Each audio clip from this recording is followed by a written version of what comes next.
Hello, everybody. Hello. It's me again. It's been a little while, but I'm back. Let's just set Disco Elysium going. We continue so that the music starts playing. Good. Good. Okay, and everything seems to be good, so now I just get a tweeter,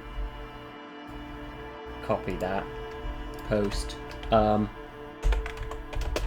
pig on pig violence.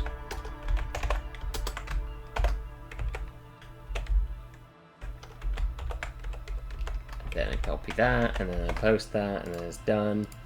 And I'm gonna go, no, not that website, the other website, the better one. Danger, I'm the rearranger. Yes, honestly, I love Egghead. I've missed Egghead. It's been too long since Egghead has been in my life. Let me just post that there real quick. There we go. Cool. Oh, the game footage. Come on, there we go. There we go, we're fine. It's all working. We're good. Yippee. Okay, and then me but moving. Let's become a portrait. Okay, I've become a portrait. We're good to go. There we go. Hi. It's me again. I'm back. It's been so long. It's been so very long. It's been a week. And I just remembered I might not have taken the previous streams and put them on my YouTube. I should maybe look at that just to see. I've got to check. What was the last one I put on YouTube? Flash's Dilemma. Oh, Then I should export that while I'm waiting. And I'll rename it and stuff later. There we go! I'm so professional! I'm so good at everything I do! Except for most things that I do. Cool. Okay, close that. We're back. We're good. Now, today, we're getting our gun back. We need to get our gun back. It's necessary. I also need to find government-marked heavy fuel oil and return to the wall. Now, I don't know where I'm going to find that. But that's fine, you know. I can pass some time by talking to a cell. I can become a man of plenty, or at least attempt to. This one's glitched and it will never go away.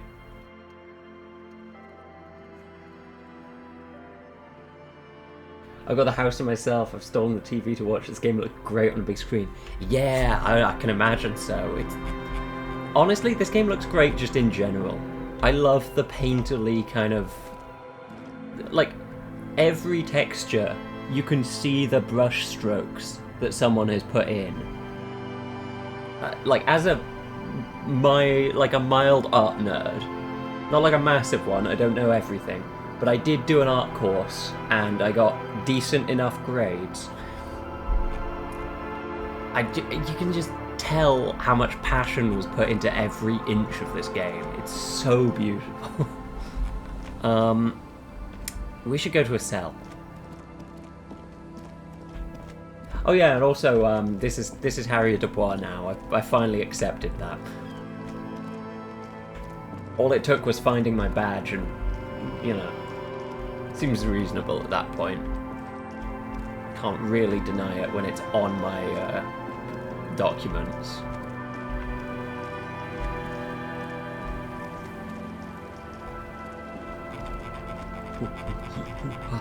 Okay. We also have a lot of money, which is good.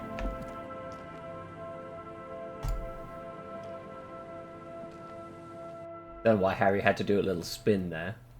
A little spin and glide.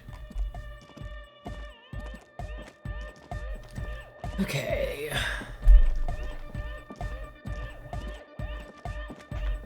What's up, Estelle? What are you She's recording whistling now? a melody, her trusty contact mic attached to a wooden pulpit. At the sound of your footsteps, she stops what she was doing and turns to you. Hey there. I've been recording some new audio from all these beams and rafters.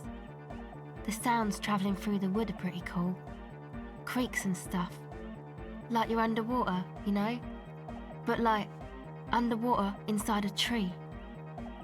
I'm pro brush stroke. I paint miniatures and the really smooth blends annoy me. Yeah! There's no okay, there is passion and artistry put behind that, and there's a point where something becomes so smooth and so realistic that it becomes aesthetic in its own regard, but being able to see the expressive brush strokes is just, it's just wonderful. I love that. It's so fun. I try and do that with all of my, I make minis on Hero Forge, and whenever I colour them, I go out of my way to try and make it so that they're like slightly, there's like variation in each bit of the colours that I put on them. So like I use decals to add splatters of texture and shit to make it just look a little bit more painterly. It's so fun. So yeah, I get the appeal fully. I used to do pixel art, which is a completely different type of art, to be fair. And almost the opposite. You can't see brush strokes in pixel art. But, you know. And yes, I'm being more like Contact Mike, alright? Don't even bring it up. Okay, I'm sorry, Estelle. I didn't mean to... I wasn't going to... No. I actually wanted to thank you for getting me and my friends in here. And we even found some new associates, such as they are. How's everyone doing? Texture's so fun to fake on 2D surfaces. Exactly. It's so good. You can add so much depth without actually carving it into things. And don't get me started on, like, 3D models. Normal maps are like... I don't understand how they work, but I mean I do, like, roughly. But they're magic. Seeing a model that is just completely a smooth orb, and then when they apply a texture in a normal map, it's suddenly like fuzzy and shit. It's like, how? That's so cool. Anyway, how is everyone doing, Estelle? Good, I think. Noid is getting a read on the place. I think he finds the carpentry very impressive. Andre's been setting up the compressor and dancing. Egghead's been keeping the party up. He's got the stage under control. Hell yeah, that's good. Sauna, the programmer, she's doing whatever she does behind that radio computer of hers. She doesn't talk to us much, and the Crabman hasn't shown himself, thank God. Okay, now can you tell me about your associates? Sure. You helped us out. Yes. I can repay the favour. What Tell do me you want to know? Tell me about Suna. Actually, no. Let's start with the people you've known for longer. Tell me about Andre. Andre, he's a cool guy. Doesn't really come off as one, but he is. To me, at least. Mm-hmm. He takes care of shit. Sorry. I mean, he's got a vision. For what life should be, you know? He tries to push things until everything falls into place. He's an organiser. Digital sculpting is a stressful mystery to me. I've decided to ignore it and only worry about the physical. Oh yeah, it's witchcraft. It is a magic beyond my comprehending. But it's really cool. Like, I can't do digital sculpting, but I can do 3D modeling. Like, Hero Forge cuts out a lot of the bullshit stuff, but I do still spend time going into the nitty gritty and like fucking with the character's face to make it exactly how I want it to look. So I can understand the appeal of striving to make something perfect that digital sculptors are able to do. But I also used to be really good at sculpting when I was doing my art course back in, like, God, 2018. It's fun. It's fun. I like making little models and little things and 3D things and moving pictures. Animation's another one that's crazy. I used to do well at animating. Haven't done it in a while, but it's just one of those things that instinctively I understand the motion blow of it and the maths behind shit. That's I'm not like good, but I'm good enough. Yeah, what has he organised? Nothing. But then again, there's nothing to organise around here either. He really wants this church thing to work. Little guys are good. That's a big appeal of art. This is true. That's one of the core components of art, the main pillar. Must have taken it as a sign when he found it abandoned like that. Said it was an augury. I don't know where he got that from. Andre's not super intelligent. I've never seen him so psyched about anything though. And he's often psyched. Looks sort of desperate, like it's his last chance or something. Or maybe he was just high.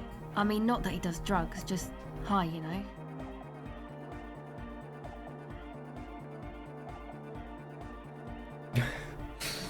Do I really want to go with the most narc type answer? That's the most narc possible sentence, I think.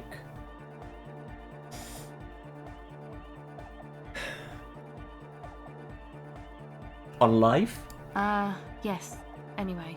Okay, fair. Is Andre your boyfriend? Yes. Okay, tell me about the others. Who do you want to know about? Noid. He's a four-burger, I guess, like the rest of us. Okay, maybe not Egg, I don't know about him, but Noid and the rest are from Forberg, making the pilgrimage up north to visit the Elysium. Mm-hmm. He's real hardcore about the lifestyle. What does he do? What do you mean do? Like for a living? No, I meant for breakfast. Of course I meant for a living. He's a carpenter, trained and all. He's very good, he just doesn't have the mindset to work like that. In a shop somewhere. What kind of mindset's that? He abides by the hardcore, sir. You would have to ask him yourself. And you? Sir, I abide by the law.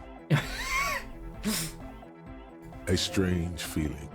Every now and then, something feels off about the way she speaks. She doesn't change tone, but you feel as though there's more about her than she lets on.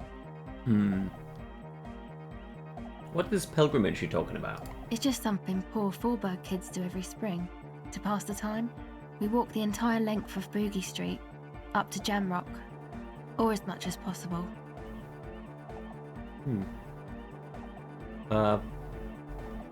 Why wouldn't it be possible? I don't know, man. Have you been down Boogie Street? It's a little bewildering. I'm sorry, have I not told you that I'm a raging alcoholic who recently drank himself into an oblivion so deep he can't even remember what sounds like the biggest street in the city? Kind of. I'm gonna say yes. Well, I am. Okay. Then you should go and take a look, I guess. Boogie Street is cool. It's got a lot of immigrants and all kinds of different people.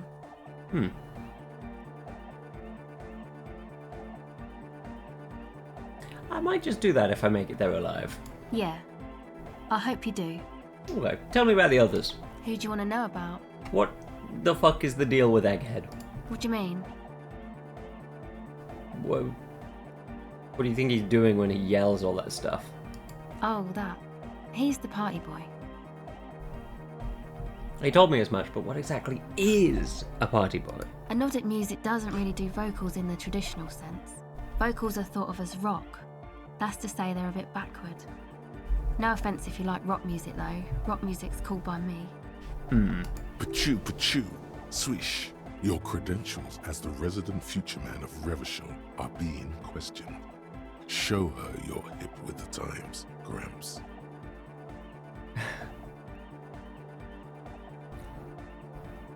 You don't have to tell me rock is backwards. I am the future man. I abandoned rock in the 30s. Stupid rock. Okay. Anyway, even if you don't have Correct vocals, you still need response. someone to say something every now and then, right? To urge things on. That's where the party boy comes in. Okay. He basically just stands on the stage and dances and yells how awesome everything is. It's very catchy. I understand. People are usually afraid to do things if others aren't already doing them. Dancing makes you dance, like sneezing makes you sneeze, or yawning makes you... Anyway. Oh. You're allowed to be enthusiastic, Kim. You're allowed to have things you like. Where's he from? How long's he been with you guys? Actually, Yeah, we sure, don't know man. where he's from, Anyway. or Yeah. who he is, really. We don't know where he's from or who he is, really. Oh. One time we were out partying somewhere in backwater Forburg. Or maybe even Coal City. I can't remember. Maybe it was Coal City. Mm-hmm. Egg was yelling along to some jam someone was spinning. All night long. Just kept yelling until he didn't have a shred of voice left. When the sun came up over the mines. There were mines? Yeah. It was in Coal City. Egg came with us. He made this wheezing puppy dog sound all the way back. Couldn't even speak. It was definitely Coal City, because it took us 2 days to walk back to the fort. He just wheezed the whole way. We never really asked why he came with us, or who he was. I think his name is Jermaine. People are sweet. You can see it must have been a great night. The memory causes her to go silent for a moment or two. Oh, that's nice. You wish you'd been there. Okay, tell me about the others. Who do you want to know about? I'll ask about the other people here first before then asking about you. So what about... you said Sauna, but I thought her name was Suna. Ah, she's a bit odd, I have to say. Doesn't talk much. I'm not really sure how to vibe with her, you know? Seems like she's not in a very good mood most of the time. But earlier today she told me about Welkins, and she seemed oddly happy, like she had some idea with those little creatures. Some artistic idea. I didn't really listen, I was busy with my mic. What about Tiago? Oh, the crab man. Still gives me the creeps the way he moves. But he doesn't actually come down that much, just climbs around the rafters. I just tried to stay away from the crab man. But he talks to Noid. They seem to have some thing going on. Talks to Noid, what for? Beats me. Noid said they get along somehow. They're both crazy enough, I guess. What does he do up there? Who knows? He doesn't really answer our questions, see? Not that it's easy to ask them. What are we supposed to do, yell up at the tower? Fair enough. Who do you want to know about? Tell me some things about you. Me? Again? Yeah, I forgot. Tell me about yourself. I'm a silver bird. Hang on. That phrase. You're suddenly reminded of something. What does that mean? It means I don't answer questions about myself. There's more to you than you let on. What am I not seeing? All right. There is.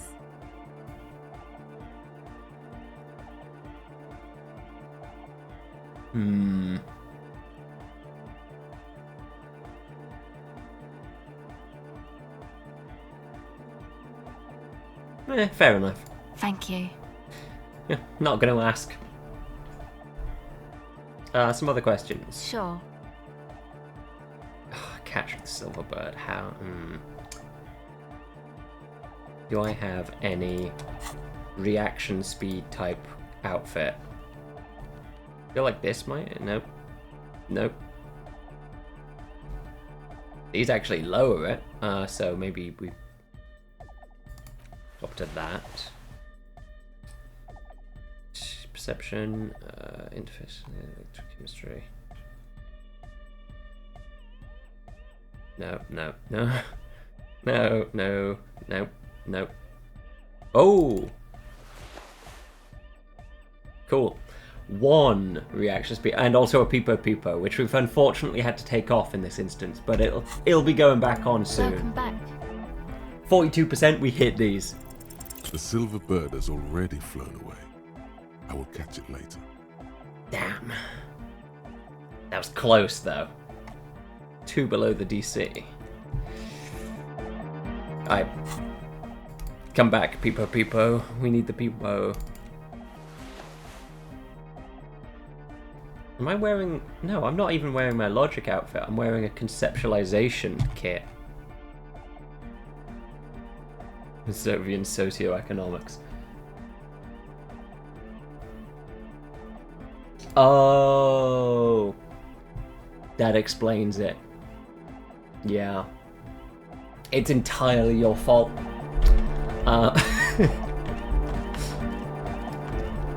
What check was this again? The mother of humanism stands above you. Visual calculus.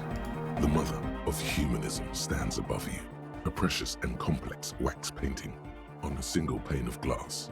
A crack runs across the length of her body, her face oval and sad. This is Dolores Day. The old woman in the village was right. This must be the Delorean Church of Humanity in Martinez, or the small Pinewood Church in some records. Peepo. It's like the first one is in italics, you know. The text you have to pronounce it differently. Because it's not a peepo. It is a peepo. It's a minor landmark, not easy to find. Most maps misplace it.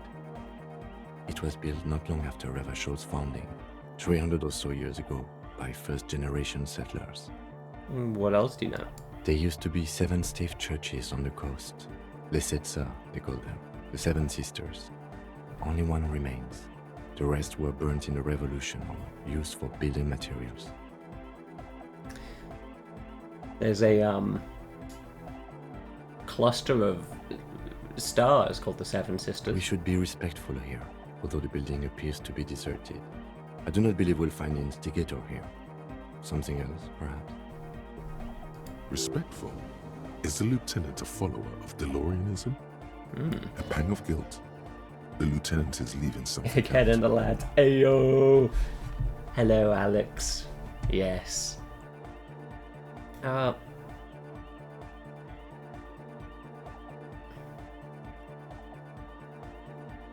gonna not No. I wanna know. I'm a curious cat. Do you know why it was abandoned? I have a theory, yes. There was a police raid a while back. I heard the place was shot to pieces. The old woman in the village was being tactful with us when she didn't mention it. She has more respect for the RCM than many around here. Who conducted the raid? Well, your station was involved, I hear. Although I can't be sure. How come the lieutenant isn't sure? Is this confidential information? Yeah, you're not sure? 3 precincts were involved in the raid, and people say Precinct 41 was one of them.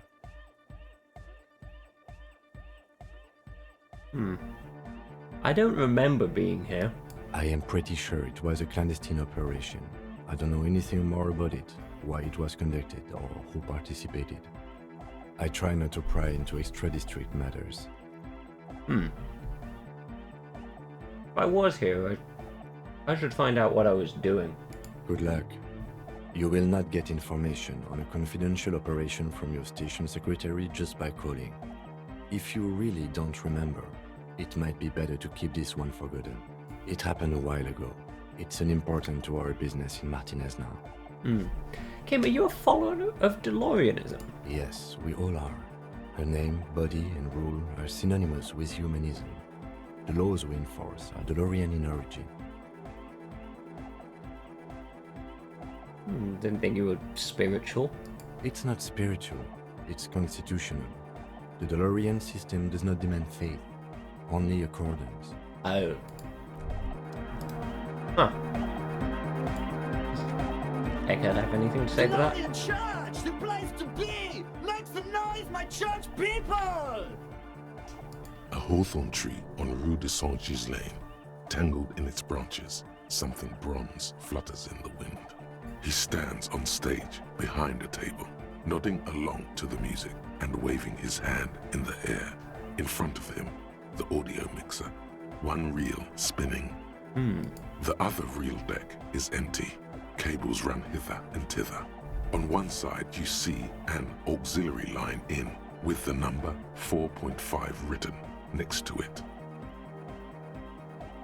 It was a crazy sound we heard before. Yeah! It was awesome! And scary! Very hardcore!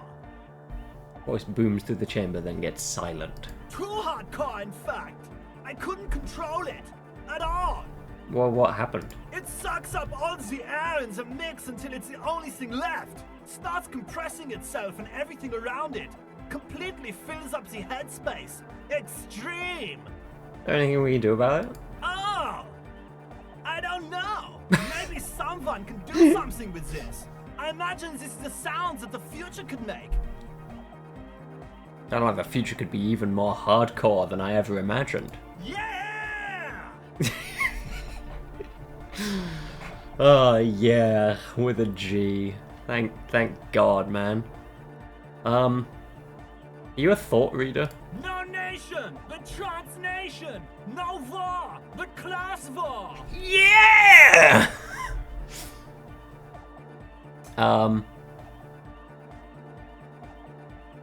So you're not a thought reader, you're a communist? He's not a communist. It's just something he likes to yell. He picked it up from a tape jockey at the Elysium. She was a communist, though. Oh, that makes sense. Yeah! With a rebel yell!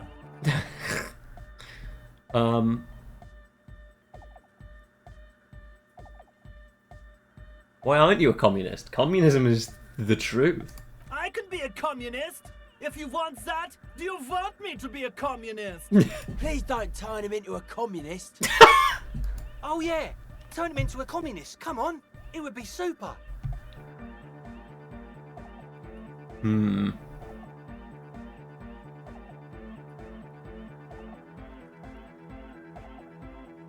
Don't be a communist. Wait, what am I saying? Of course be a communist. Or be a communist, egghead. Or don't be a communist. The path is too hardcore. I feel like Egghead could be a communist. He doesn't seem like the kind of guy to be an ultra-liberal. So I'm gonna go with the confusing path.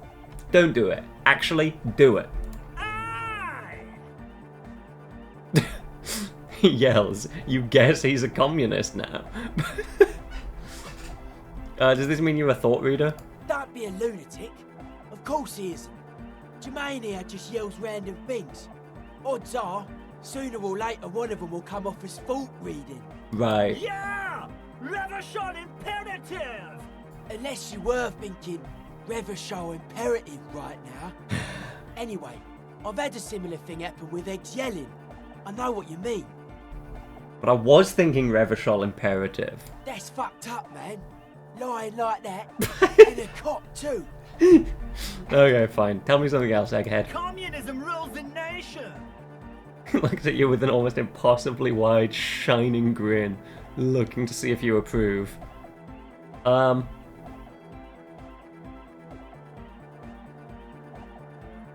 on, comrade luminary. Here comes the sun! You said you were worried. What do you think was wrong with the music? There's nothing wrong with it. I'm still in love with the hardcore. He turns pensive all of a sudden. Sometimes I just feel like anodic music is in its infancy, you know? For example, take this Arno van Eyck jam I've been pumping for the last months, and will continue pumping for the rest of 51. Right. Isn't something holding it back from being hyper? He thinks for a moment, then his expression clears. It's like it's only ultra. Oh. I think it's super hardcore, but you're right. It's not hyper hardcore. If anything, it sounds a bit proto, like it's not fully formed yet. You might be a moribund alcoholic and a failed cop, but you are pretty certain a thing cannot be both proto and hardcore. It's proto. It's not hardcore at all. Wow! Culture cop! Yeah. Damn it. For a moment, you almost think he's going to put his hand down, but that would be ludicrous. I think you might be right, but how could it become hardcore then?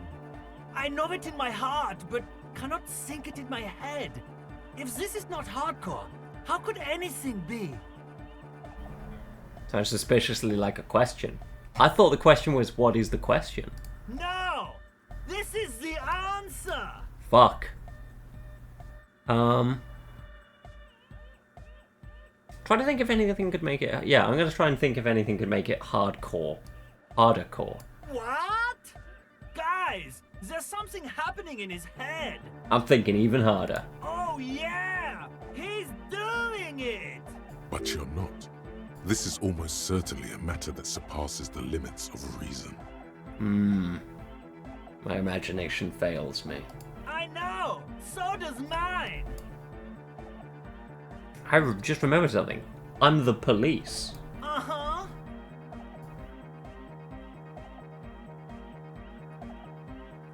Actually, it's more likely to hinder us.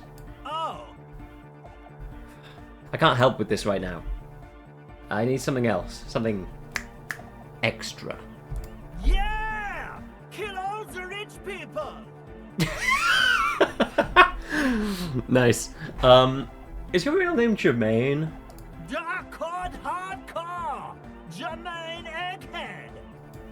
Basically, yes it is. Right.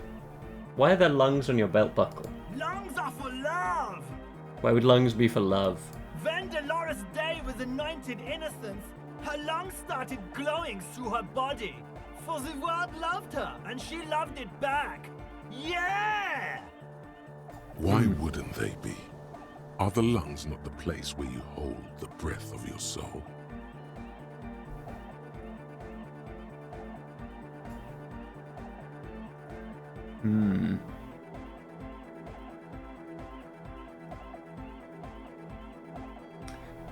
Bourgeois love from a bourgeois god queen towards a world getting rapidly more bourgeois. That's lungs for you. Objectively, it was good for its time. And they sort of screwed it up after she passed, like they always do. That, okay, I can accept that. Don't listen to that retrograde class warrior, Egg. Okay, we need physical instrument. We need to become... What can tell you what Arno van Eyck's jam is missing to make it harder core? Okay. Peepo. We need a physical instrument type outfit. Don't think any of these blazers are going to do anything. Yeah. Oh, and the scented scarf is -2. That sucks. Okay, don't need that. Man from Helmdal.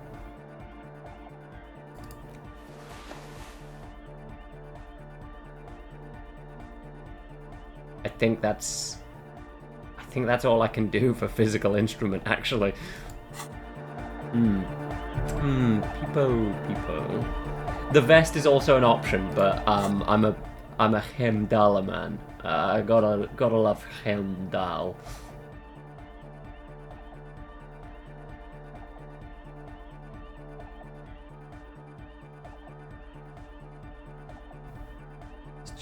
Just double checking now. No, none of those. That's okay. Let's see. 72%. Peepo. You know it in your lungs. There we go. where the pressure should vibrate. In your heart that's alone. And in your solar plexus where the hits should land. So does every chordate animal. Needs more bass. What? The young man makes a sudden move like he's about to turn the volume down, but that would be ridiculous. And a melody. A good melody makes the song really stick, so you can't get it out of your head anymore. Wow, okay. We should start with the melody. But where would we get that stuff from? I don't know, I was thinking you would know. I'm sorry, I don't know anything about Nordic music. I'm just the party boy. I get the people going and say it's hardcore. That's fair. He feels ashamed. He can't be of more service to the future of dance music.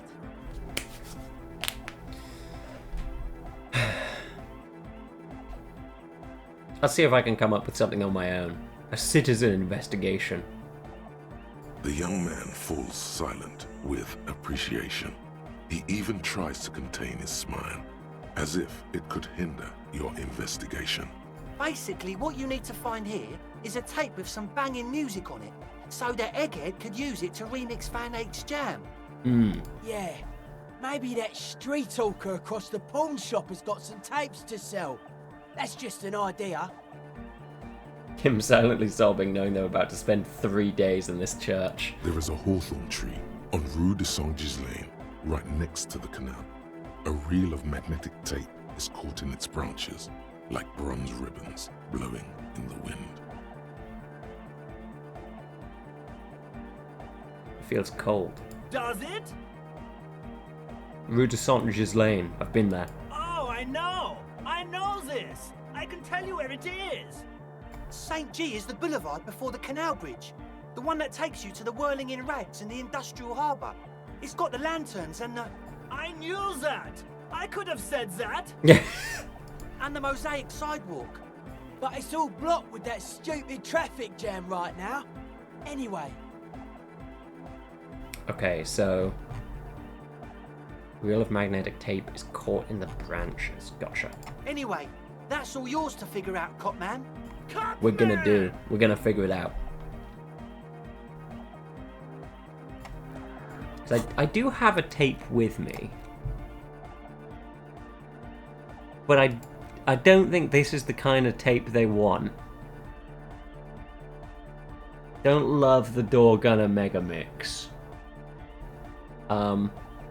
It would make it quite hardcore, but not in a, like, not in a cool way. We gotta go get this tape. Yeah, the Mega Mix could be detrimental. You're very right. Okay.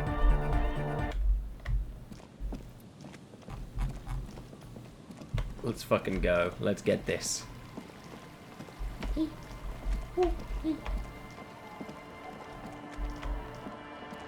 Yeah, look at this. Look at the ground here. You can see every single brush stroke that someone has taken. It's so cool. It's so sick. Hardcore, koi style. Yeah, it would be hardcore. But it might be too hardcore. You can just I know you can fast travel. I've been playing this game for, what, like 10, maybe 11. This might be my 11th stream of it. I know you can fast travel. I just like the environment too much. I want to witness it every time I choose to go somewhere. I want to look. I'll get about here. I want one music track to fade out, and then I want it to go wah wah wah. Wah wah wah wah wah. And then I'll find this tree, wherever the hell this goddamn tree is.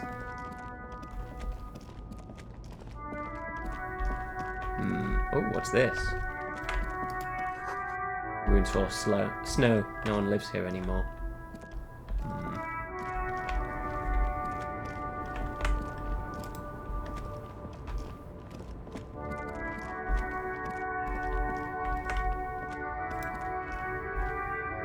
Well, they did say the mosaic pavement, which is out the front over there. Oh, right, we have to go around the back of the statue. Yeah.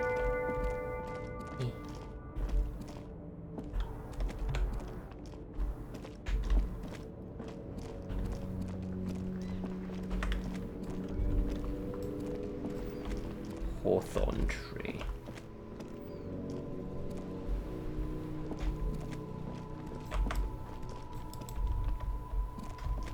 Gotta be around here somewhere.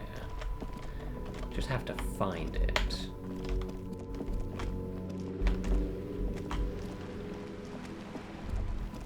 Oh. Rooted chirps of chicks and clicks of swallows fill the air. Oh. That's nice.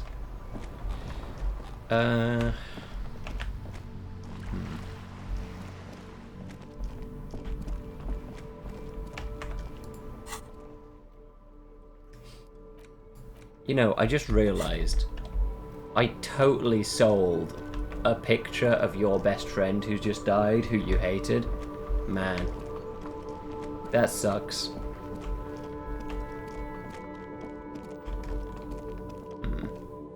Where is this? Ah, over here.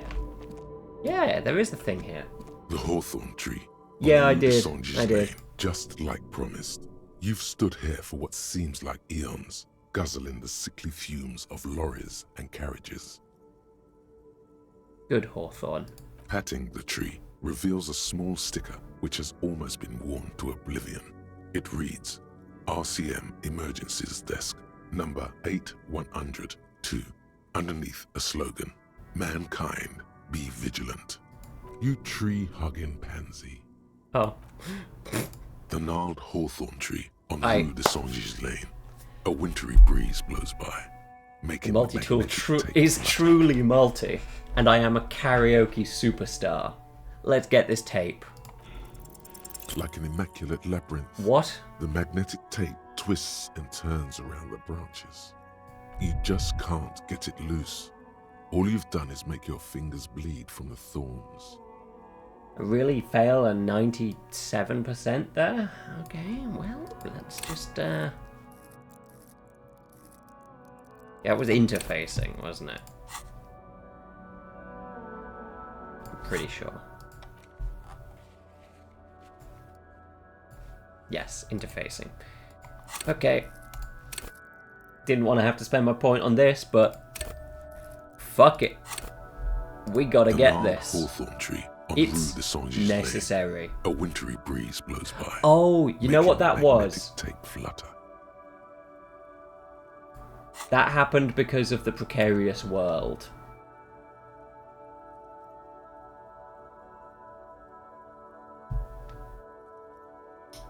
I got a 1 and a 2, and so precarious world triggered, causing it to be a crit fail. I see. That's okay. We'll get it this time. With slow There we and go. deliberate motions, pulling, bending, and unraveling, you manage to extricate the magnetic tape from the branches.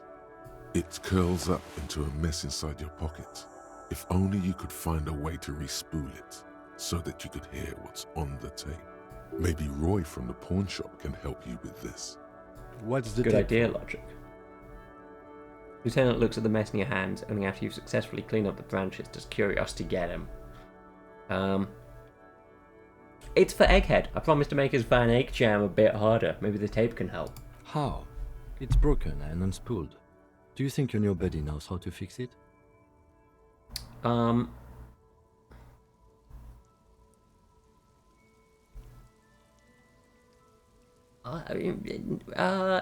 No. But maybe one of the Ravers would. You could also get it fixed at the pawn shop across the street. We shouldn't waste our time. Good idea. He might have the tools. The tape projector in the pawn shop uses similar tape. Yeah, that's the play.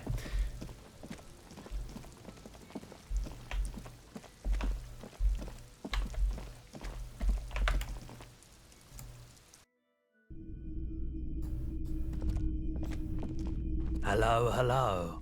Let me know if I can help you with anything. Do you know how to fix this? You mean re-spool it? Yeah, I do, but Great, could you do it please? This is important. I need to be able to play this tape for someone. I'm not some Mr. Fix-It. I'm a pawnbroker.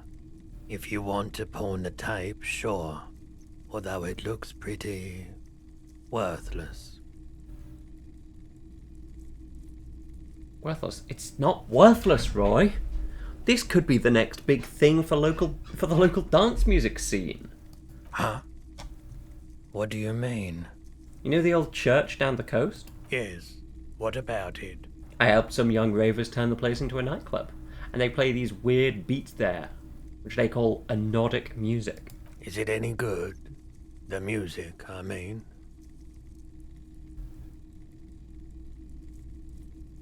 No, that's the thing.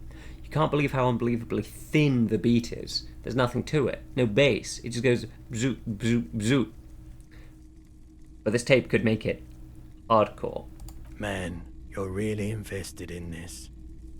He looks at the bundle of tape in front of him. It shimmers under the shop's dazzling light show. Okay, I'll help you out. It's going to take a moment, though. Yes! So just sit back and relax.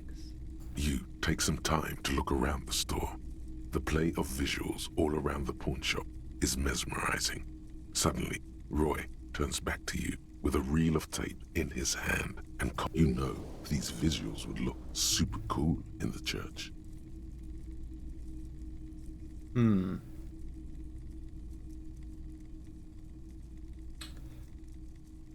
Hey, those visuals you've got there would look super cool in the church. Yeah, I bet they would. All those lights in a massive church hall. He stares at the intricate interplay of light and shadow all around him, suddenly moved by the idea. A sanctuary filled with hand-picked positive photons. There would be no room for sadness in such a place. It's a brilliant vision. There's a but, isn't there? There's always a but. But I rather like it here, too. So yeah, I'm not giving you my projector. This tape is all I can do for you and your friend's nightclub project. well, thanks for the help. Yeah, my pleasure. I do what I can for true passion projects. Just try not to use this tape for negative photon emissions. Take responsibility. Okay. Do you have any recordings of the Col de Mamadaqua? The Col de Mamadaqua? Sorry, I would never have guessed that you were that interested in ultrasonic sounds. Or birds, for that matter. I've been really into all kinds of art lately. the call, the mum and dog walk. Yeah, that's what it's called. Yeah, I've been really into all kinds of art lately, experimental things, you know. What an interesting development. Well, it's been a long while since I've gone hunting for the Col de Mamadaqua. Once knew a group of young musicians who decided they didn't want to play music anymore, and started looking for all kinds of interesting sounds instead. This was before, you know, lost touch with them after all of that. That sounds so cool. Cool or not, one of them was obsessed with recording the Col de Mamadaqua, and he was one of those passionate people who know a lot about all kinds of strange things. So he got the rest of us to join in his search. Did you ever find it? We thought we did. We got together all these recordings of unusual sound patterns, compared them, cut them up and combined them into the Symphonia Col de Mamadaqua.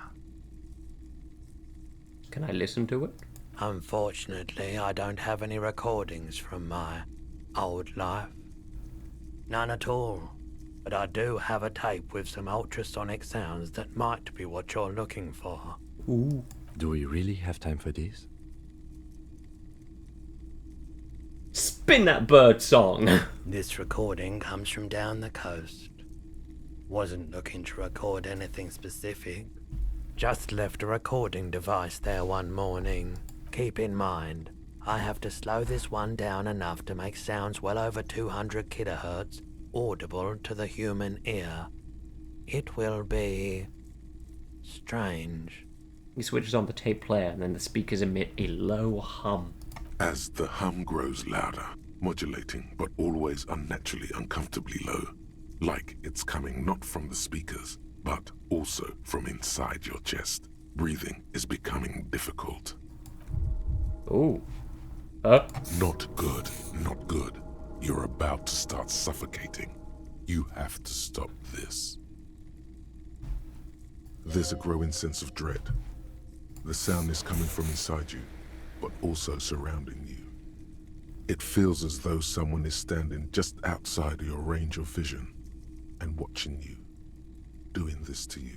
He nods to you, reassuringly, just as more diverse, higher-pitched sounds, some random, some appearing to form patterns, hit your eardrums.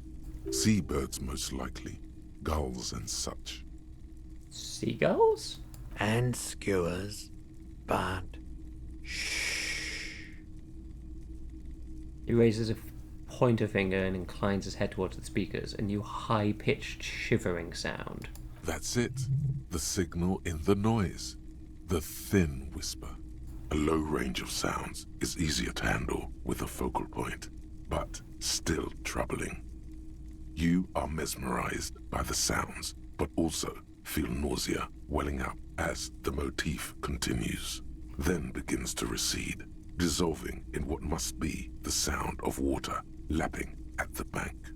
You know, now that I've listened to it on these new speakers, it's not the cold Imamadakwa. Wrong patterns, wrong photons.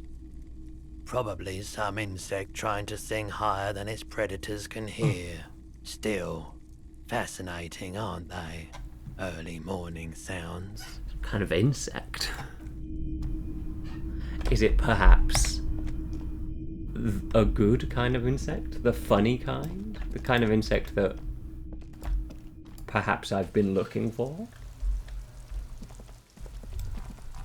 Hard to know for sure. Alright, back to the church.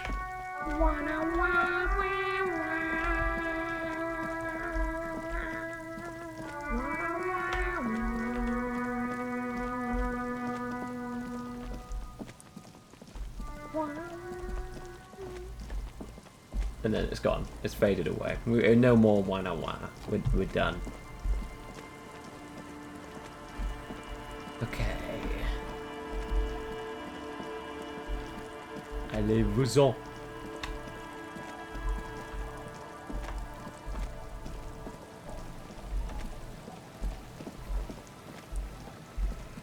Let's go. We got a church. We got to save music. I should look at this item first. Once coloured tape found in the branches of a hawthorn tree has been reconstructed into a usable reel of magnetic tape. It's pretty fragile and in an odd format which doesn't fit any holotape players. Nevertheless, Egghead will be stoked. Good. Let's fucking go. Hey, gate, mate, date, no room for the flake, chicken chaser, night cake. His lyrics are so unstoppable. Yeah! Harder car! I found this reel of tape. Maybe you can use it to hard up Ake's jam. Yeah! Remix time! His Tape voice, goes here, into deck B! his voice booms through the church as he takes the tape and attaches it to the empty reel slot. He clicks the switch and the tape starts spinning. A hand on his ear, he listens to the audio through his headphones and shouts. Wow! Did you get this from Arno himself? A great excitement is bubbling to the surface within him. This is big. No, I found it tangled up in a hawthorn tree. Listen, I'm just going to show it to you. Ready? Ready.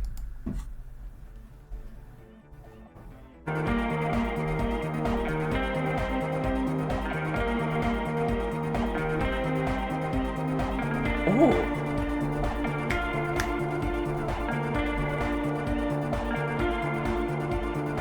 Wow! Here's that! The signs match perfectly! Hell yeah. Now, if only we had the beat for the full assault, it would be unbelievably hyper! What is this? It's good. How did you guys do that?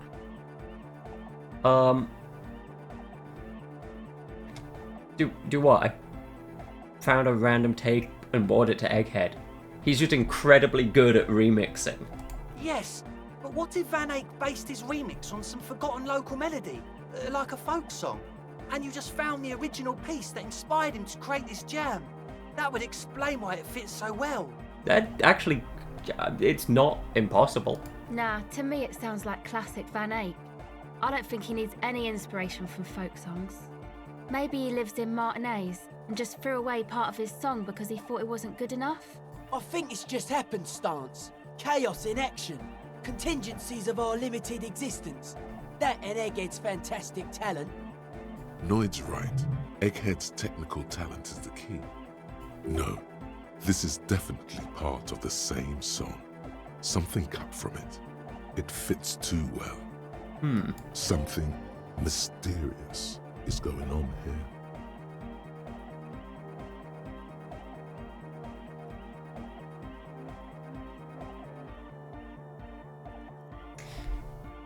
God, that's three completely different theories at the same time.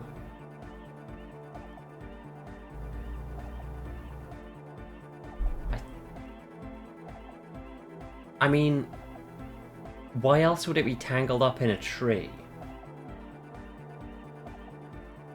I think he must live around here. It's definitely his creation. Be how it may, if it fits, it fits. Bring up the volume. What about the bass? Do you have any ideas for that? Yeah, I remember. You said it needs more bass. I think you might know the answer. What if we used that crazy sound assault from Suna's experiment, but tamed it, made it pulse? Oh, but how? What about that compressor Andre was setting up to achieve some sort of parallel processing? Don't be too hard on yourself if you don't figure it out. I think the jam's already pretty ultra. But it could be hyper hardcore. That's a high check. I don't think I have anything that boosts interfacing beyond the fair weather. Nope. No. No. No. No. No. No. No. No. No. No. No. No. No. No. No. No. No. Yes, but less. No. No. No. No. No. No. No. No. No. No. Yep, okay, I was correct. Well, we just have to hit the 42%. Bzz, bzz, bzz, goes the track in the background, never ending. You can't grasp what's missing, but you can try to make something up anyway. Whereof one cannot speak, one ought to remain silent. The young man bobs his head to the music, much as before. Okay. Goodbye, Egghead. Arno Van Eyck. +1 interfacing while I'm... Oh. Well.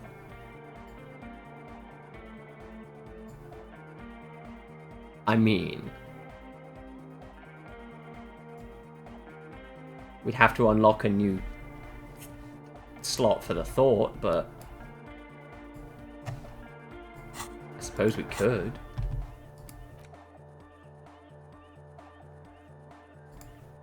Logic godly for Suna the programmer. Andre Savoir-faire impossible.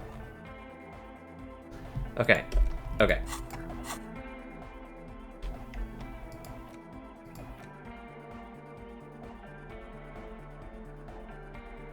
I don't have anything that boosts savoir-faire beyond like fucking 0 at this point, I'm pretty sure.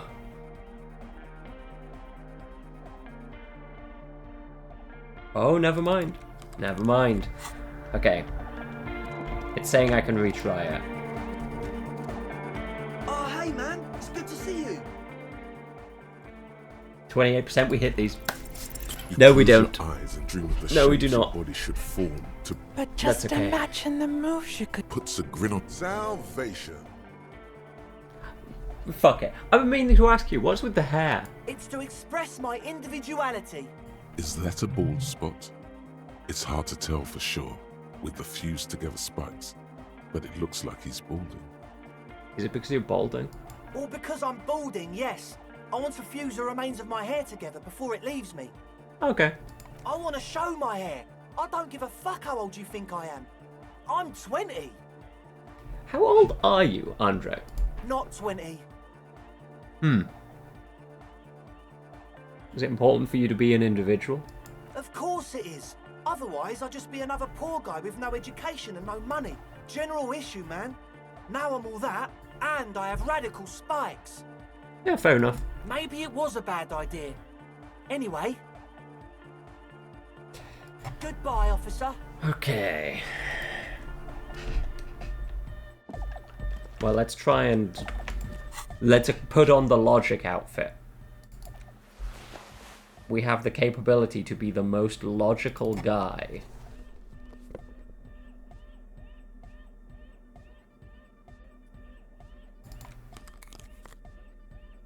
Especially with I found Peepo Peepo. I mean, Peepo Peepo. Yes, what is it? Oh, but it's godly and I have a -10.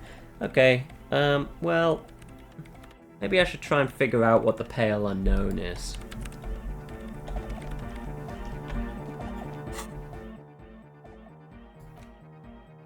Maybe it's something to do with White Morning. Yeah. Believe it or not, this is what logic looks like. This is the pinnacle of logic. Unless there's another item that gives me even more logic, in which case that would be the pinnacle of logic. Okay, well that's as much of that as we can do for now.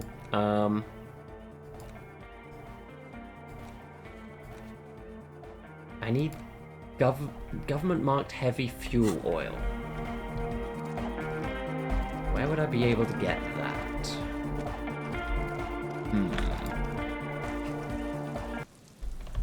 Oh, I do have a multi-tool.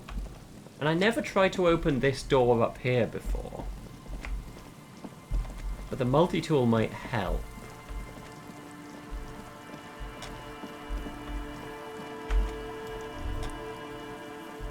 An old door, worn by elements, guards the depot. Let's just see.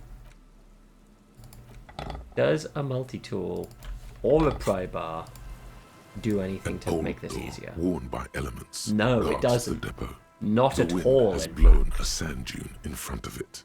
The door hasn't been opened in a long while. You see a handle.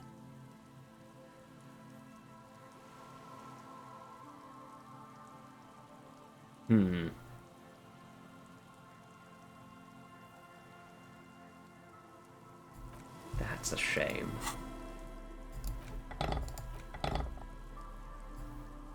Okay.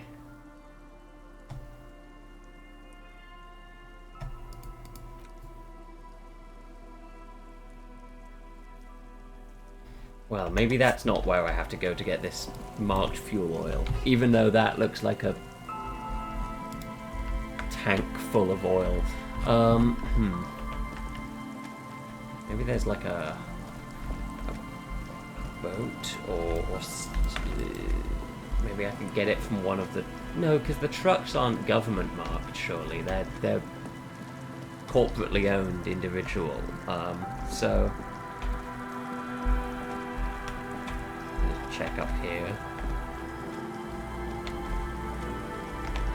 What's this? Hang on. Woohoo! A postcard. Love to see that.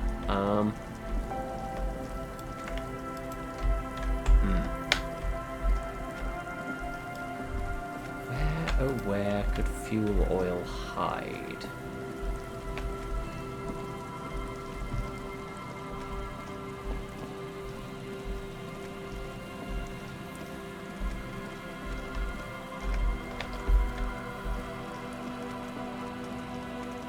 Down here.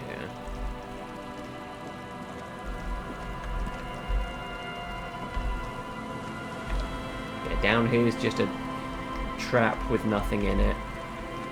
Other than some dying locusts. What's this? Section of the coast hasn't been used in decades.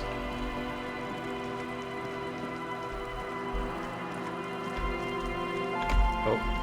You know, I never actually brought Kim to look at this. I don't think. What's this? People paid money to park here. No one would pay now. Clark, Clark, Clark, Clark. Or maybe just Clark to the power of 4. Thank you for following.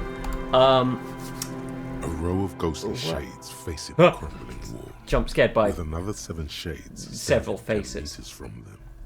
A single person stands on the sideline. Kim, who was in this execution? I don't know. I don't know who died here, lined up beside that horrible wall. It could have been any of the parties involved in the revolution. Perhaps the ones executed here were the loyalist conservatives, killed by the communists at the start of the Civil War. Or it could have All been other the communists clocks were put to taken. death I during can the last respect stretch that. of the conflict by the coalition forces. My Twitter username used to be Raptors and then 3 underscores, because Raptors with 2 underscores was taken, as was Raptors with 1 underscore, as was Raptors with none because of the Toronto Raptors, to whom I raise my fist and shake it at the sky. Raptors with 1 underscore was a fellow by the name of Andy Herwoman, or Herwoman, I don't know how exactly to pronounce it. Never posted anything, just had the username. Made me very angry. Raptors 2 underscores was someone else who then deleted their account. So eventually I got to be 2 underscores, but then I changed it to Vivo because it's funny. Remember what Trent Heidelstein said about Veld? What if it was the Feld personnel when their assets were being seized by the revolutionaries? Another likely scenario. Or maybe. What about people from the coalition, the so-called moralists? Yeah, it's very unlikely the coalition forces were the ones who died here. They were always the last ones against the wall. To be honest, if a coalition member was anyone in this situation, it was a commandant, the superior giving the orders.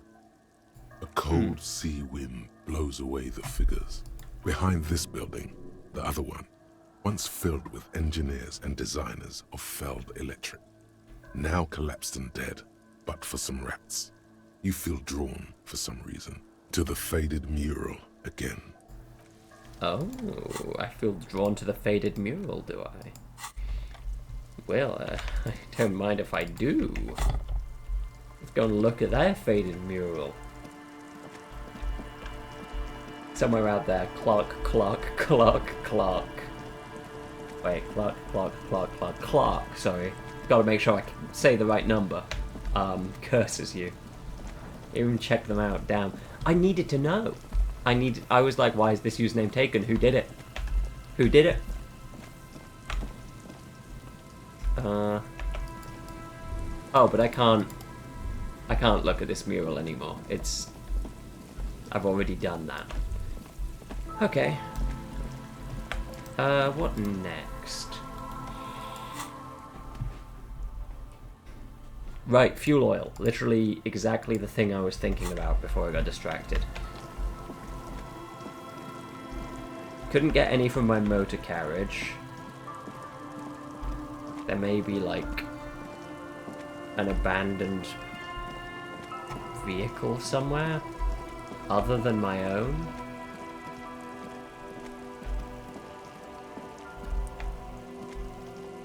Oh, I can't go through that way. Is this your first playthrough? Yes, it is. I'm trying to avoid, like, explicit spoilers because, you know, I'm just playing through it in my own pace, figuring things out. And missing several things, most likely. Because that's how it goes, isn't it? That's how any good first playthrough should be. Can't siphon it out of my vehicle. My vehicle's too far in the ice. Nothing in here. I'll keep that in mind. Thank you. Let's see. I can't take it from Kim's car. He doesn't want me to. But I really feel like I should.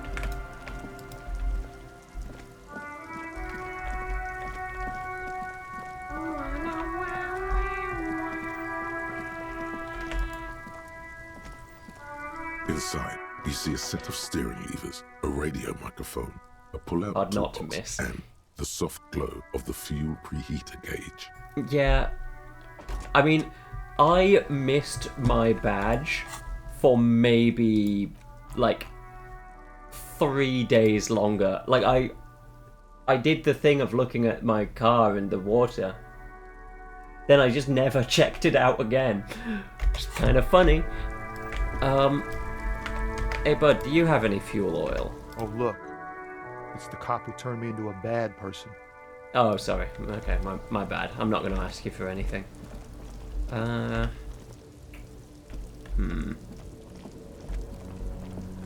Fuel oil.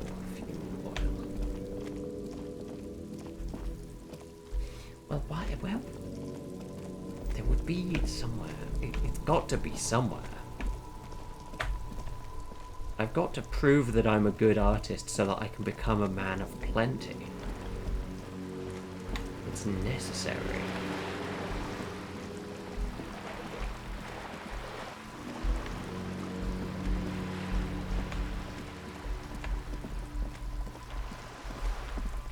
So your fuel oil just goes down to the ground there. You said you don't have any left. Hello again, officers. Have you come to admire my mural? I'm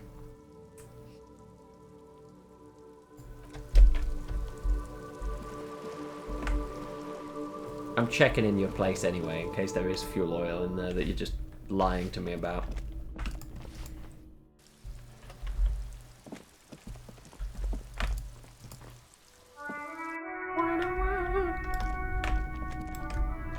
No, she wasn't lying. Okay, cool.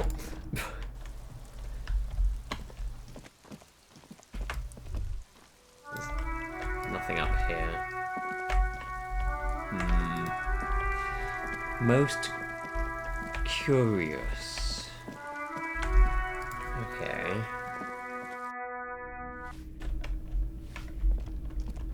I've got a wall to paint, and very little paint to do so.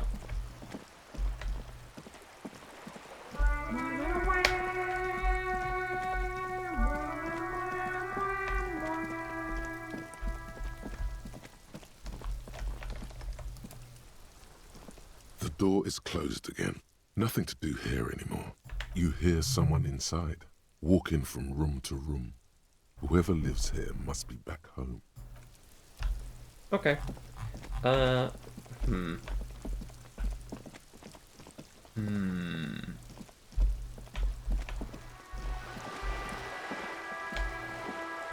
the worry is that I'm going to miss it completely, and then I'm never going to be able to paint that goddamn wall. But I need that fuel oil.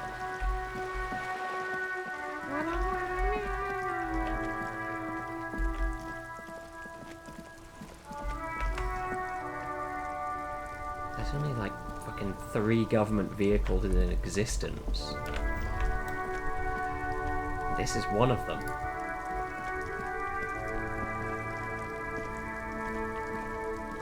Inside, you see a set of steering levers, a radio microphone. As you tap on the gauge, the indicator pin jerks as if startled. Now, that's enough fun with the foldable headlights. I know they are mesmerizing. They're also fragile. I'm not going to turn it on for you again.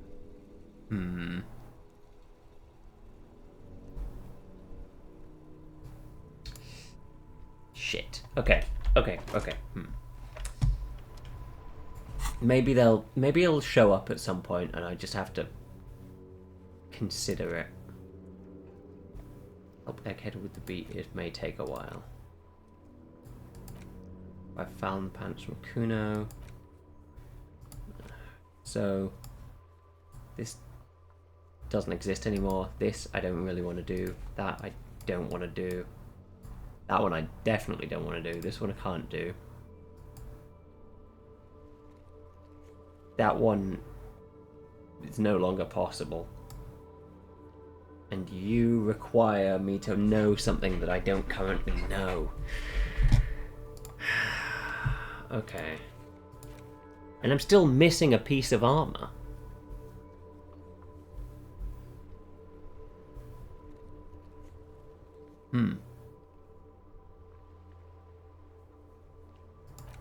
Okay.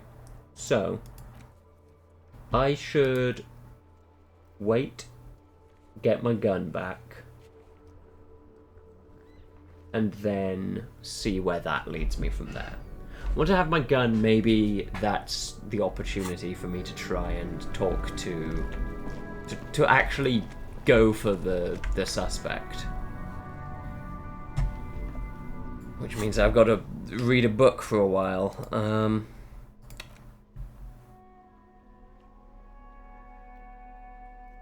Medicinal uses of the pale is a good way to skip time.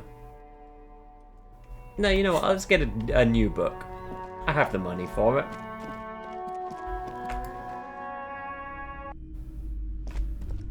Anything on here that I want? A small mountain of colorful board game boxes. There are numerous types of games for all ages. A lot of shelf space seems to be taken up by Wirral-related merchandise.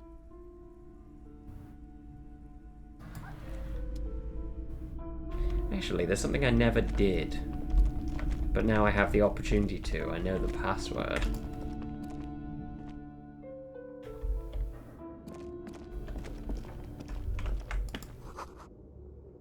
Oh, are you going to tell me to get the torch? You are. Hang on.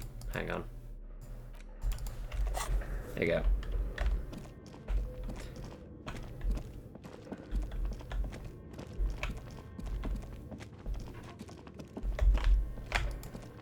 Okay. Tiles on the cube are still smoldering, casting the framework in a soft glow. Fluorescent play and print keys shine on the keyboard. Insert the production schedule. Like a smooth draw, the filament slides into place. On the keyboard, the play key starts blinking. Let's go. Play. The speaker comes to life. Static seeps through the machine's planar magnetic driver. An old lady greets you. Her voice sounds 100 years old. Good afternoon.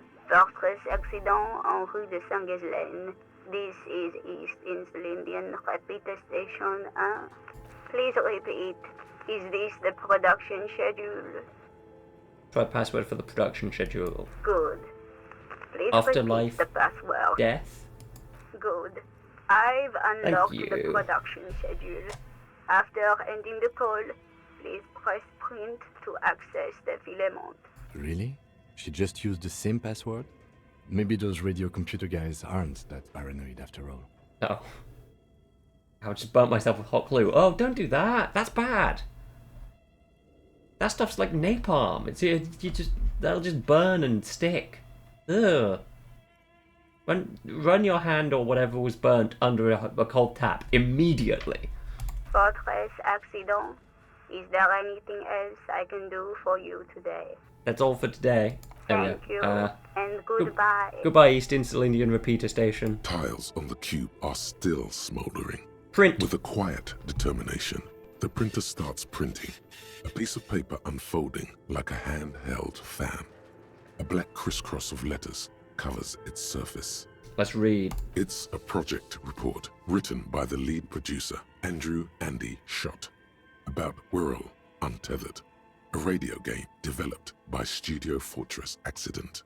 The first few pages give an overview of the capital and workforce, while the rest of it seems to be a production schedule. Let's read about the capital. I want to know about money. In its short time of existence, Fortress Accident SCA managed to burn through truly insane amounts of money. The first tranche of seed financing brought in 150,000 Ria, but then came the delays. Eventually, the damage reached 400,000 Ria, with only half of the game finished. Where did they get all this money? Let's just say it was a real adventure for their Igaunian investor. Okay, let's read about the workforce. Who worked here for how long? Fortress Accident employed 18 people, the bulk of the team composed of writers and concept artists. There were also radio programmers, sound engineers, a CEO, 2 marketing experts, and a single overburdened producer who developed a habit of popping Pyrrolidon in the basement to escape his obligations. Why did Fortress Accident have so many concept artists? Yeah, why did a radio game need so many artists? It didn't. It didn't need so many concept artists? No, definitely not. A few more producers could have come in handy though, especially when dealing with writers, some of whom routinely skip to work because of mental health issues and extremely unprofessional sleep schedules. Damn, I can't relate at all. One of them even managed to steal some valuable company property before skipping town for good. Skip through the production schedule, whatever it is. The production schedule depicts their glorious descent into bankruptcy. Because of the concept artists? Not the concept artists. It wasn't even the writers, with their panic attacks and 3-hour lunches. It was impossible not to fail. The project was too large, and no amount of money could satiate the ever-expanding ambitions of the development team. They tried to make a 4 million real game with 400,000 in their bank account. They thought they could bridge the gap with pure willpower and imagination. I see. They couldn't. They were done in by their own ambition. No. Even then, success remained within an ever-narrowing margin of possibility that, despite everything, never entirely disappeared. Oh. That is, until they discovered the Valley of the Heads. The what? At the 11th hour, the lead designer, Jimsk-born Sulisław Jalisa, decided that what Wirral Untethered needed was a secret mystical location at the extreme edge of the map. Right. This place was to be the Valley of the Heads, where the heads of all the headless constructs could be found. The player would have been able to choose a head for their headless party member, and each head would have been voiced on air by a professional actor. Some insane shit. Who were these people? The world had never seen their kind before, and might never again. How many heads were there? So many. The last count, there were approximately 10,000 heads for 10,000 headless men, all of which could be endlessly recombined. How many combinations could you make out of that? Do you really want to know? There seems to be a calculation here, but it may take a while. Yeah, how bad could it be? Oh, good fucking heavens. Okay. That's... I see an ellipses at the end of this. Yep, okay, I thought so.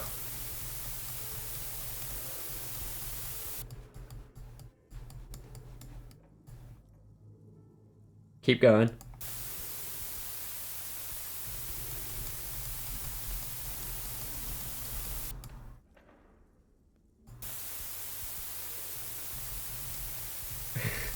I love this part of the game. This is pretty good, to be fair.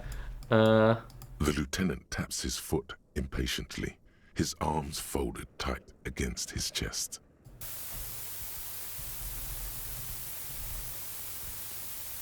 Are there any funny numbers in here? Any hidden away? Oh, we got 4 5s in a row. That's kind of funny. We can accept that.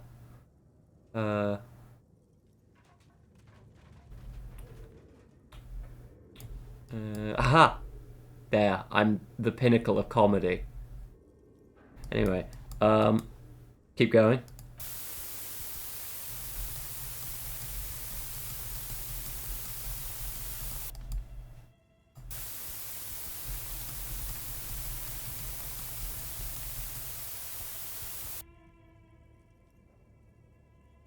What if you broke the radio computer? What if it's never going to stop? I'm going to let the numbers wash over you. Oh. Oh. And that's it.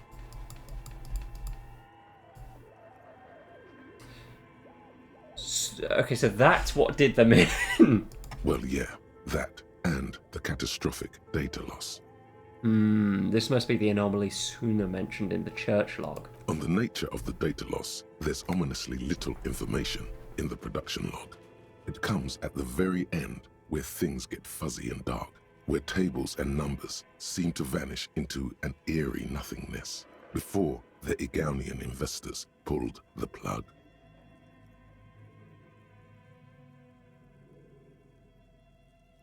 Man, I wonder if that number's accurate.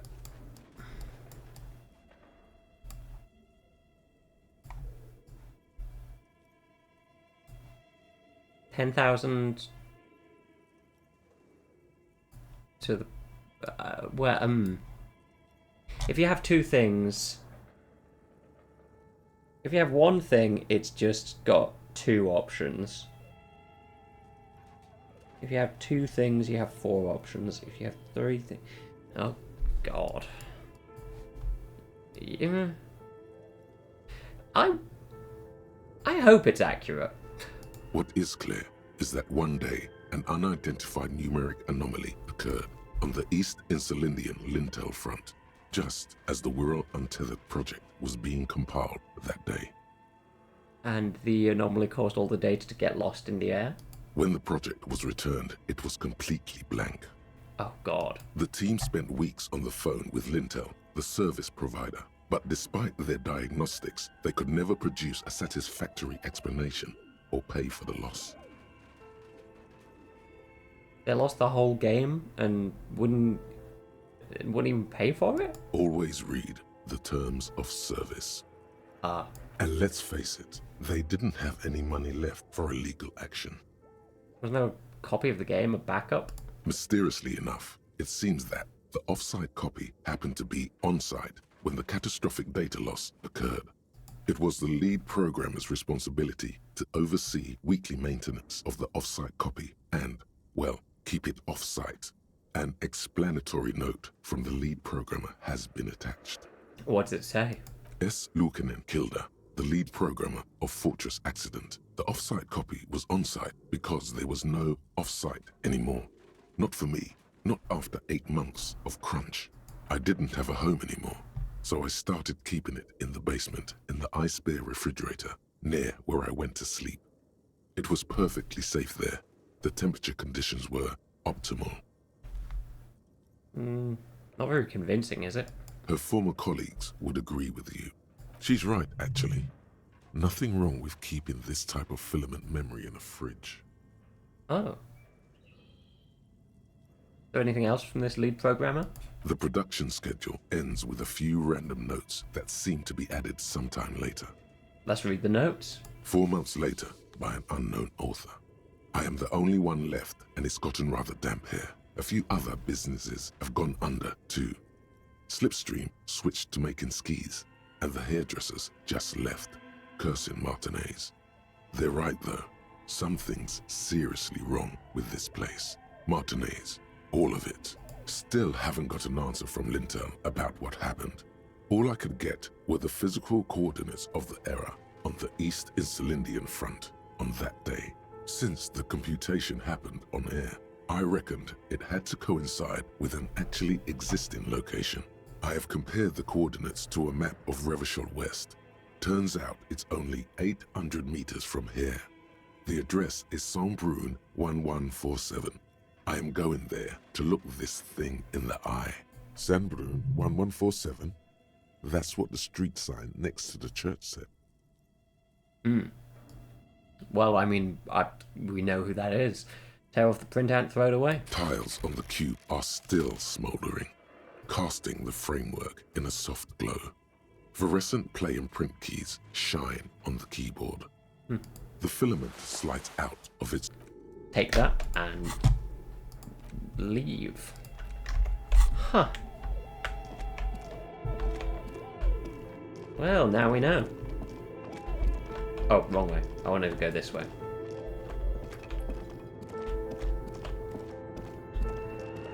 Because after their failure, I think it would be funny, or maybe kind, mostly funny, if I buy the actual Wirral board game. A small mountain of colorful board game boxes. There are numerous types of games for all... If you say so, but you better stay away from those immoral occult rituals. Right. What's the deal with this? A hyper-sternal fantastique populaire board game illustrated with bucolic vistas featuring odd-looking humanoid creatures. It's the 3rd edition mega-setting supplements module and can't be played without the main game. I see. Large letters on the front form a title. Wirral. The colorful box is illustrated with bucolic vistas. The cover art also features odd-looking humanoids. Some short, some taller, some with pointy ears, others with ephemeral wings. Let's examine the box. Text underneath the title in smaller typeface reads, 3rd edition, Mega Setting Supplements Module. The side panel adds, a sword and sorcery adventure board game with new maps and miniatures. Let's shake the box. Mysterious things rattle inside. What could they be? Dice? Plastic miniatures? A fantastical alternate world full of magic and wonder? None of that witless man from Heimdall, fascist dross, hidden behind faux realistic allegory. Ural is no cliche-ridden apologia for colonial violence. Ural is pure imagination. Yes, the Wirral setting is known for its complicated system of political alignments. But if you're not into that, you can just hack your way through dungeons in search of loot. That's what most people do.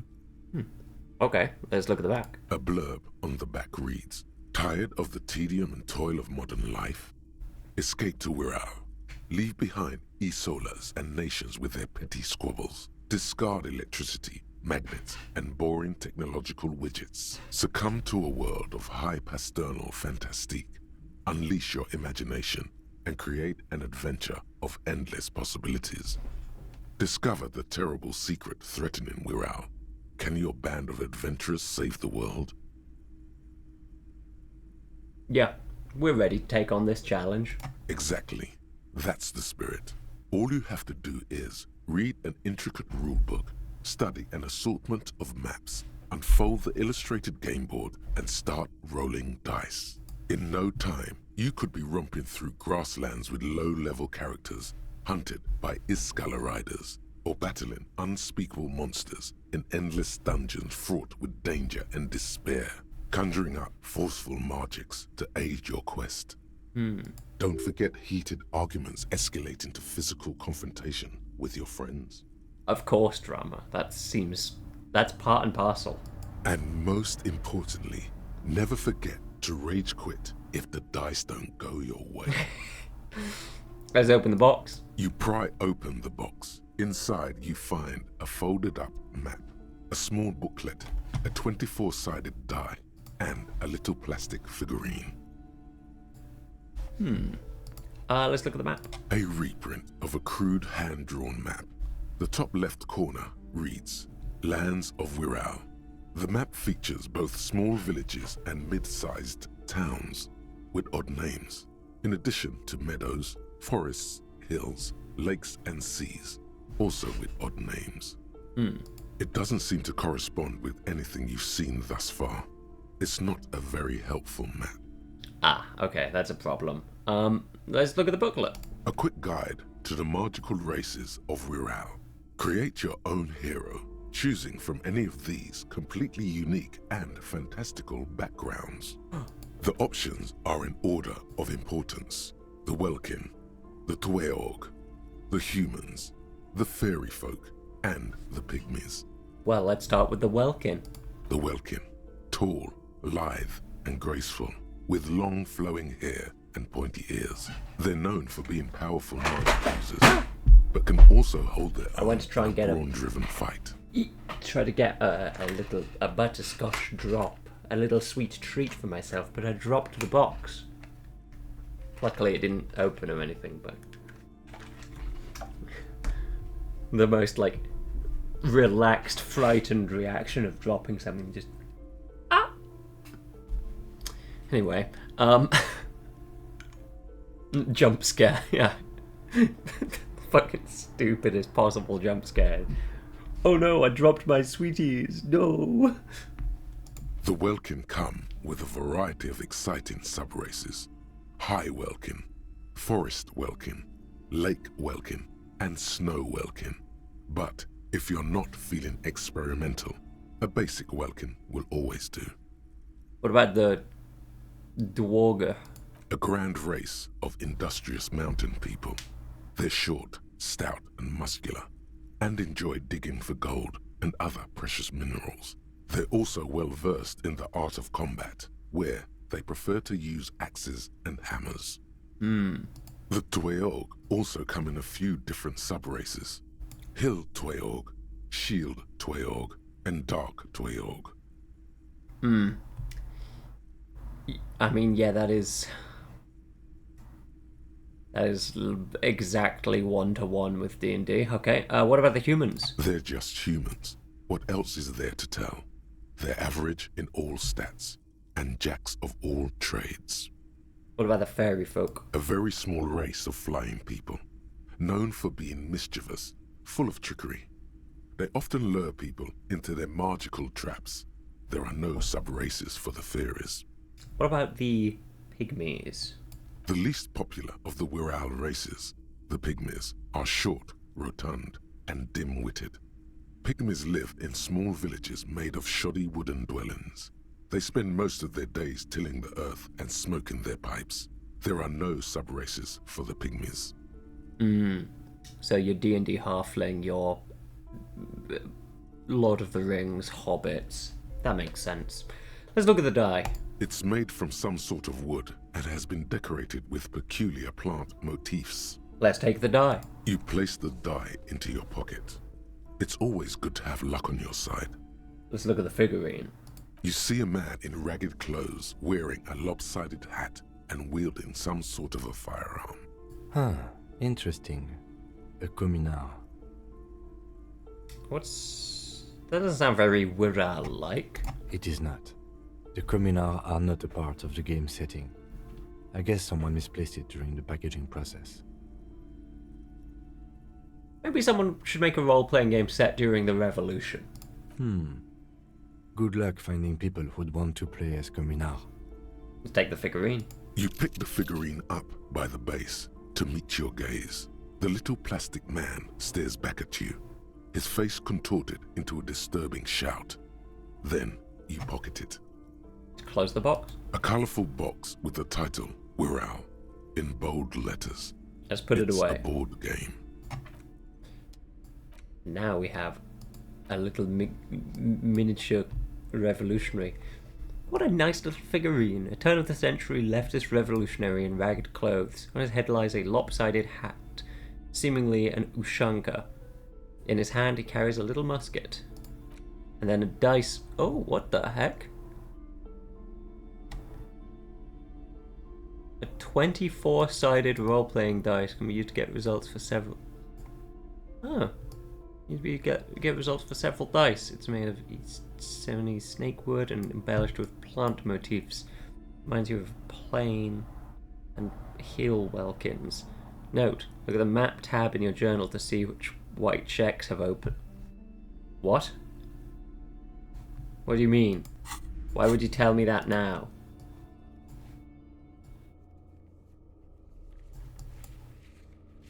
None of them have opened. Why would you say that to me, game? But that does give me an interesting thought. Tools. Putting that back on.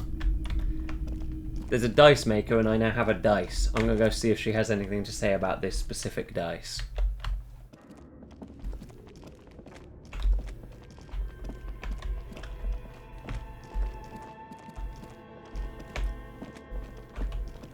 I feel like this is the right way to play video games in general. Put away our torch. Yeah. What's up, dice maker? Oh, it's you again. Are you looking for a die? Okay, how much do they cost? Of course. Tell me what you have in mind. Do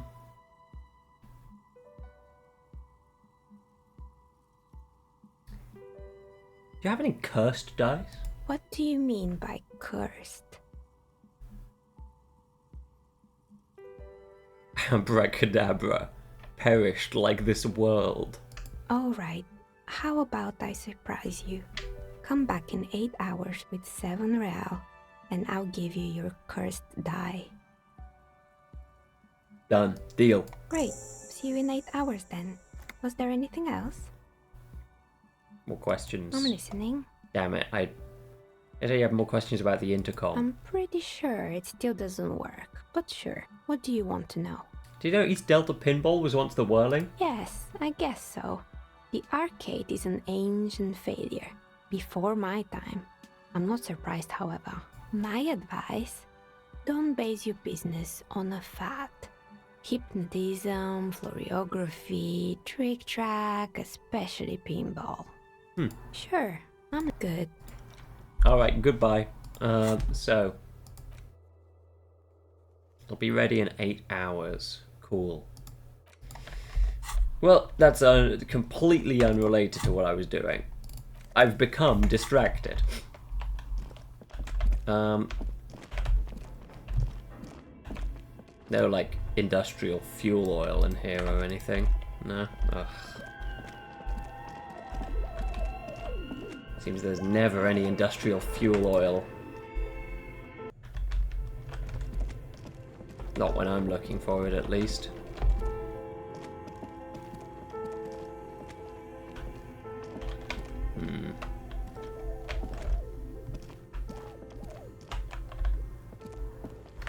Hang on. Just... There we go.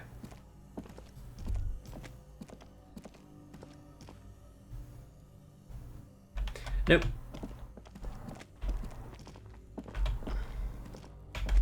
Alright, let's get going.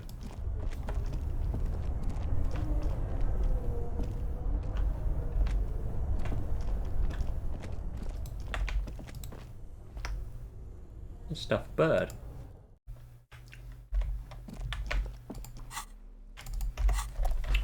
Okay, we have a couple of hours to spend in game before we can meet with the owner of our gun. Meet her near the old fish market at 2200 hours. Get your service weapon back. Just past the fishing village until you see the boardwalk. Okay. I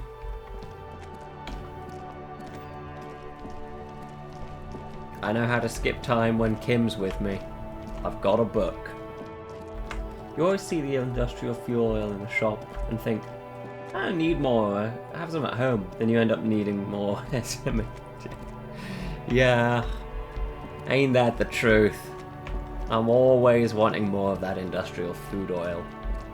Food oil? That's a different kind of oil. Industrial food oil is tasty but low grade. Good for mass broiling of substances, meats and the like.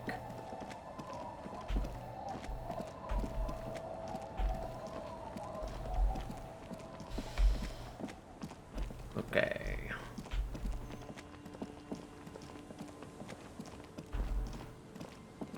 Let's get ourselves near the right place at least.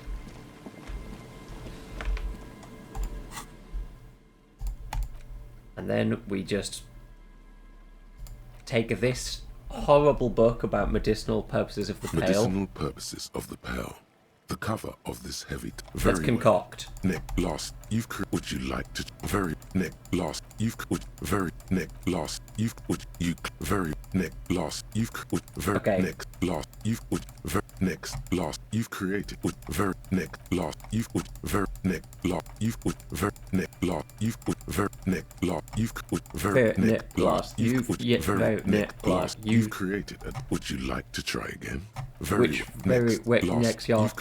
like to try? We're done. You close the book and find yourself staring at the familiar cover once more. And it's that easy to pass time.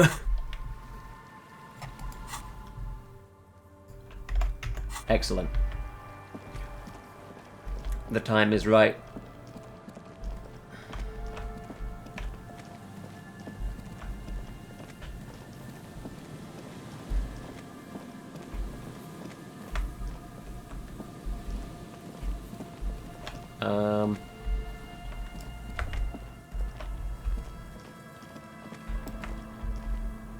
Could be.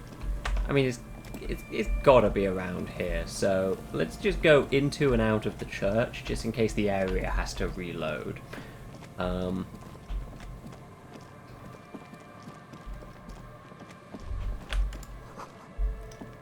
Same address the lead programmer of Fortress Accident was looking for.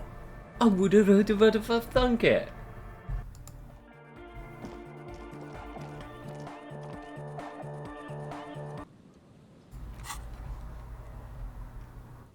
Meet her near the old fish market at... right now. Okay.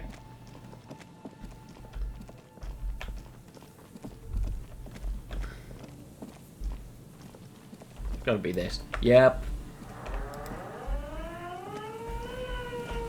Well, that's... Put your hands where I can see them. That's utterly bewildering.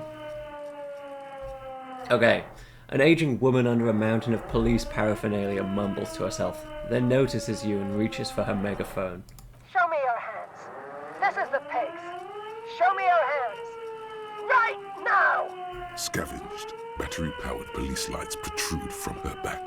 The flickering light show reveals a gun in her shaking hand. Her hand is trembling from some sort of neurodegenerative disease. Oh. Madame, please drop the firearm immediately.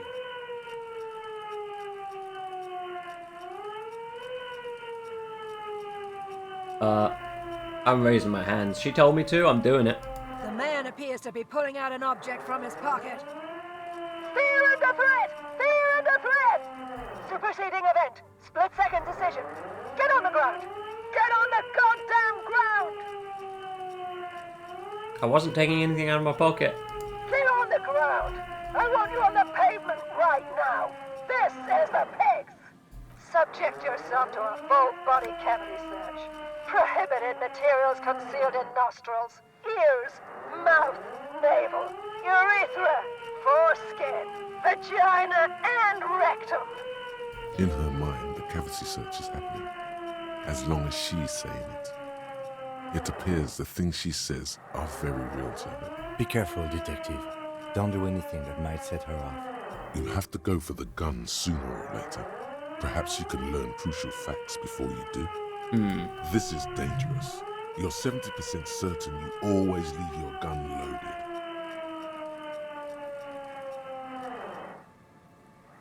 Please identify yourself, ma'am. It's the goddamn police shitbag! Out the pavement! You're under arrest! As she waves her hands, you notice familiar-looking ampoules and packets sticking out of the mountain of police gear on her back. Medicine or drugs? Are you on drugs? Confiscated contraband! Restricted access! 2 kilos missing!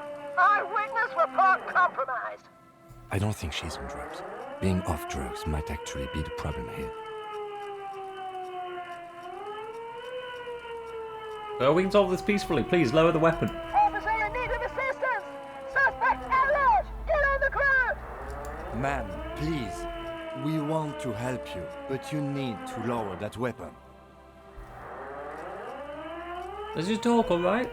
Disturbance reported. Authorized deadly force. Sector, take the shot! Oh my god. Big red key! Big red key! You're not the police. We are the police. Back up! Back up!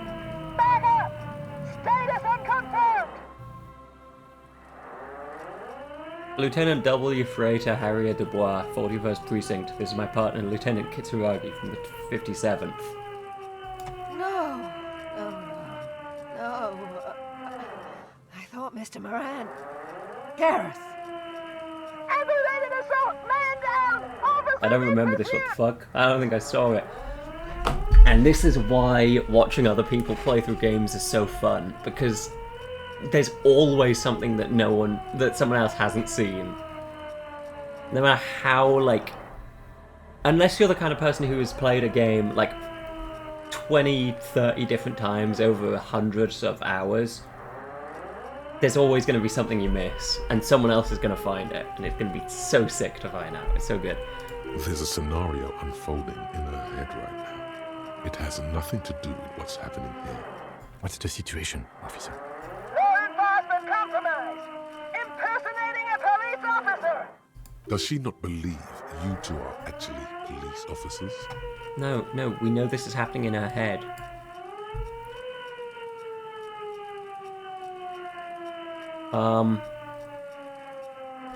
Exactly, it's such a crazy scene too.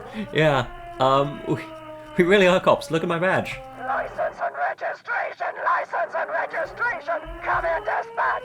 Sector! Azimuth! She repeatedly bashes the megaphone against her head, then screams into the bloody mouthpiece. It's not a code, just disjointed words. Oh, well, fuck. I have a hand-eye coordinate. A delirious civilian is pointing firearm at us. Your firearm. You need to solve this. Damn it, I can't equip a hand-eye coordination outfit. Well, fuck it. She's frantic, confused, teetering under all that gear. There's an opening if you just move fast enough. If not, the lieutenant's got her in his sights.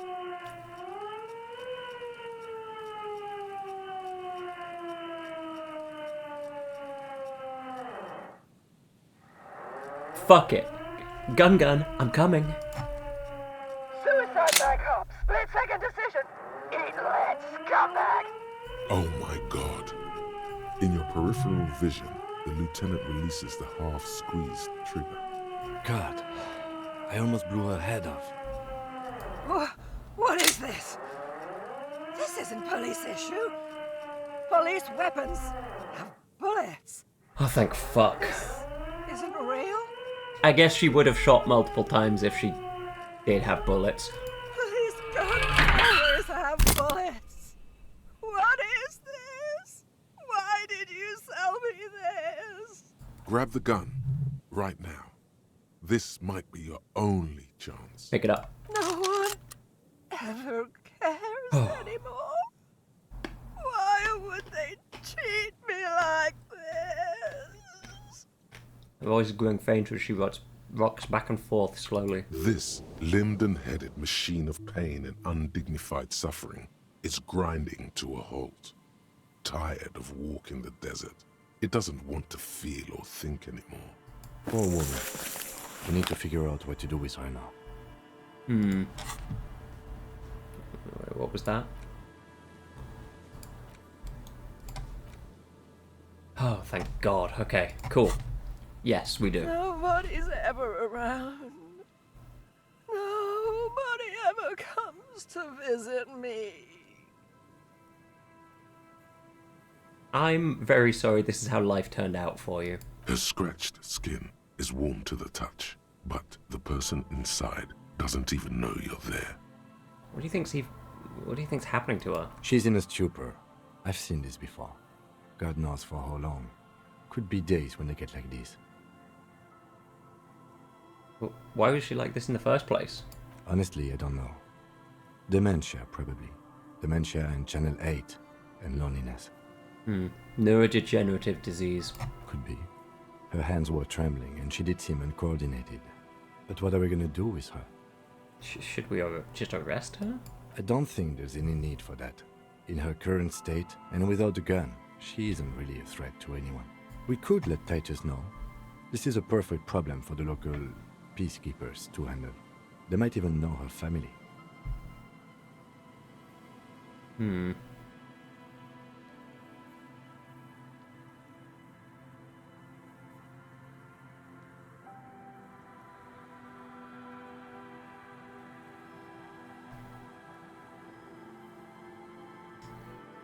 Yeah, I guess Titus does sound like the man for the job. If his whole thing is keeping the locals safe, that's their whole little group's vibe.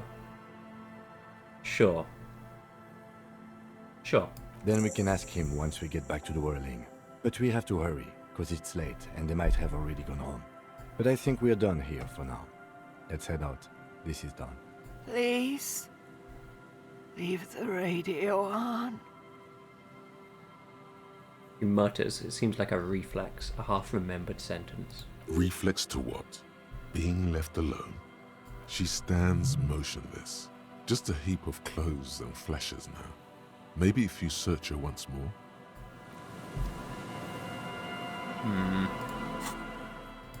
Oh, my sweet, sweet gun. Equip this when times are most dire. 3-shot revolving barrel, Villiers-LaSalle pepper box, typically assigned to officers of the RCM upon reaching the rank of sergeant. The butt of the gun is worn and the engraving on the side reads, Sunrise Parabellum. This is your gun, no doubt about it. I mean, interfacing told me to. Let's just see. The woman stands slumped. She looks catatonic under her mountain of RCM paraphernalia. Is one of those things a police cap? There were narcotics in there too. You're thinking of taking them? Do. I'm not doing that electrochemistry. Let's take the RCM cap. She doesn't even flinch as you reach out and disentangle the familiar-looking lieutenant's cap from her mountain of RCM paraphernalia. Oh, is that yours? It's hard to say. It's been so long since you wore yours. Maybe. Probably. You know me. It's your hat. I'll shake her shoulder. The old woman doesn't react to your touch. I'll leave the narcotics.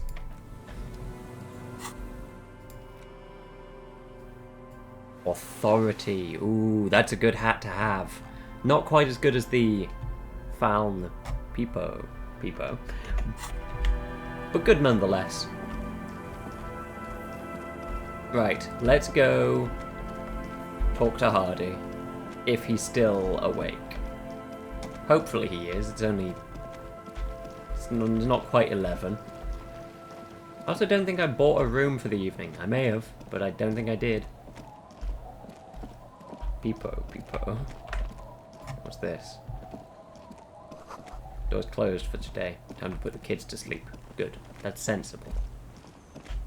Children require sleep to continue doing things. That's just a little fact I learned.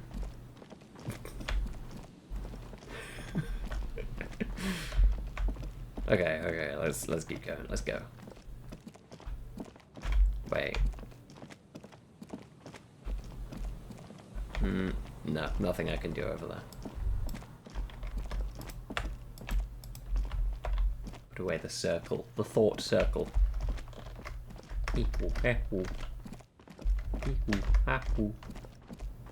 Martinez parenting tips. Children sleep sometimes. Not many people tell you this. Is that why they sell children's beds? Apparently so. I never figured it out. I thought they were just for very small humans. But no, apparently they're for children. The Copper-nado is back. What do you want? There's a catatonic old lady. Yeah, that's a weird order of words. An old catatonic lady. I'd say a catatonic old lady. In the old fish market on the other side of the bay. She needs help. What's that, Copper? You want us to help little old ladies now? You're local law enforcement, aren't you? Helping troubled civilians should fall under your jurisdiction. Yeah. We'll send someone out. Who is? Wait. It's the pigs, isn't it? Yep. Her. God. Poor lady. Don't worry. We'll handle this. I think she got some family in Courant or something. Bastards left her alone when she got sick. We've been getting complaints. Hey, wasn't Everard's B team looking for her the other day? They said something about her, I don't know, finding something? Yeah, I think you're right, Gene. She have something of yours, Pig? Yeah, she had my gun. You're fucking with me. Your gun. She had your fucking gun? Sure did, boss. Heard him loud and clear. The pigs lost his gun to the pigs. Well, at least I can see you got it back. If you have any questions. What's her name? Her real name? Auntie LaPlante. We always called her. Something LaPlante. Marianne, amigo. Marianne Amigo LaPlante. Fuck you, pig. What the fuck you are playing at, huh? Easy, Al. Don't let him get to you. Have one for Auntie LaPlante, huh? Don't disrespect Miss LaPlante, Copper. She's good people. We all get a little crazy sometimes. Who was she? Was. Like before. Just an old lady.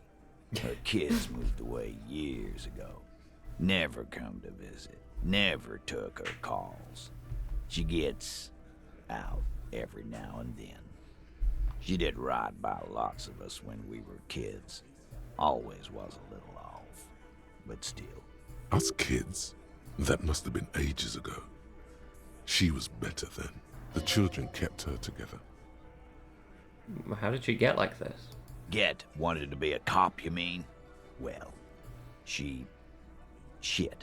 I don't actually know. Anyone know why she started acting like a pig? No fucking clue. It's gotta be the crazy. Who'd want to be a pig?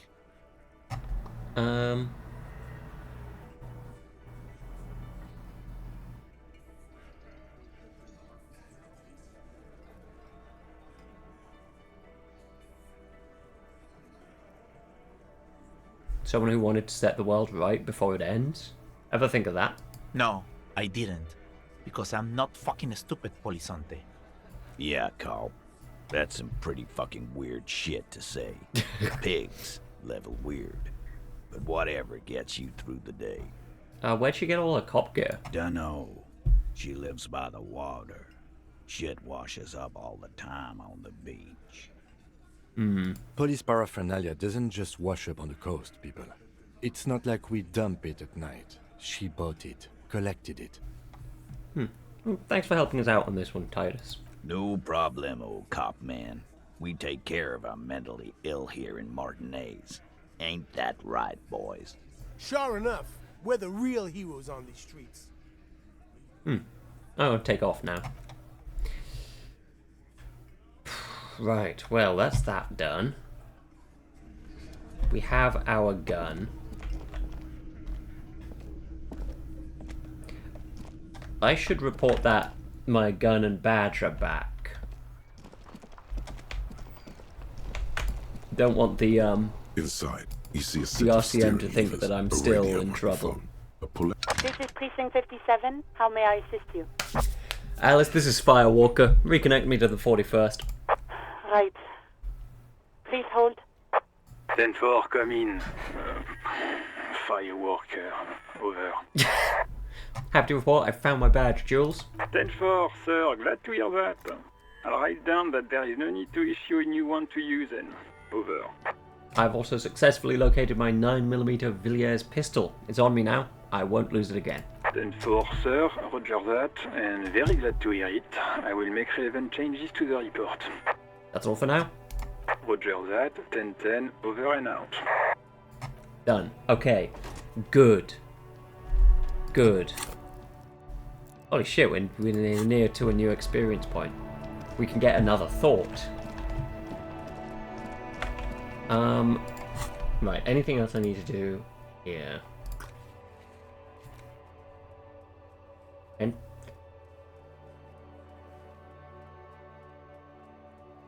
enter the cabin below the Feld building when you're ready. Note, Union and cryptozoology business might end when you do.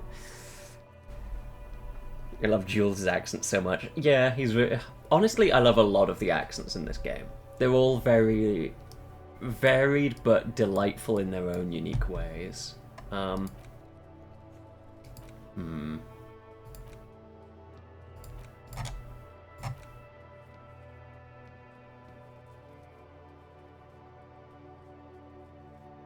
Okay, so we have almost all the armor. One piece remain. We need to find one piece. We need fuel oil. I need to think about this. Okay. I think it would be reasonable to either go to sleep now or try and find Ruby.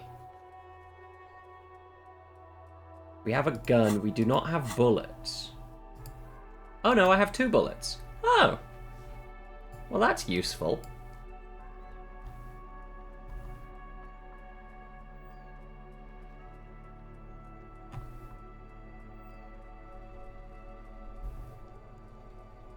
These give interfacing, these give authority.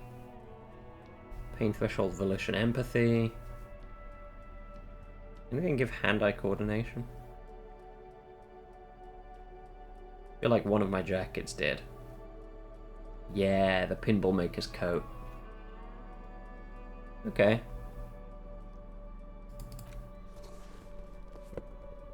This might be my shooting jacket.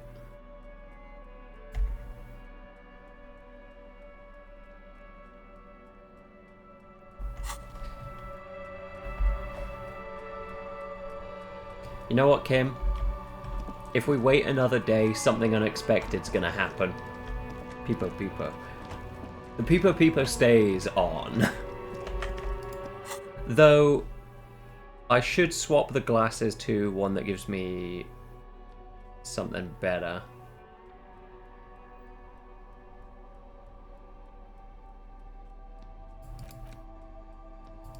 If I do that, I have -2 perception, but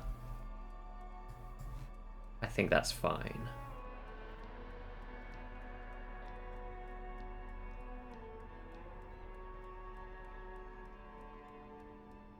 Yeah. The Peepo stays on during investigation. Weather, Quirus, pain threshold, volition, -empathy.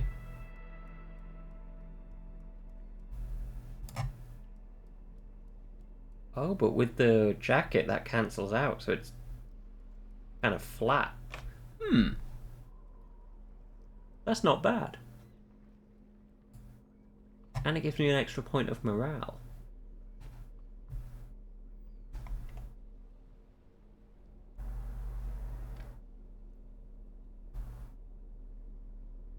Do I have anything that raises composure? I don't think I do. Oh, the green snake skin shoes. But I'm trying to keep the composure from that, so probably fine.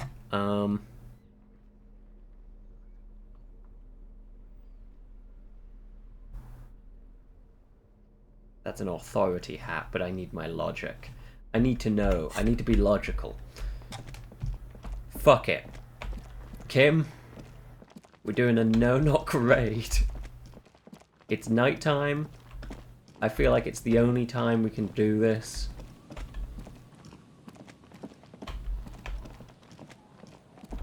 And I need to remember not to run while I'm in there. I know I technically already fucked that up before. What's this? I think the walker was either very confused or drunk out of his mind. Yeah, that makes sense. Armor would have been good to have during the pig situation, just in case. Yeah, I just couldn't put it on because it had already started.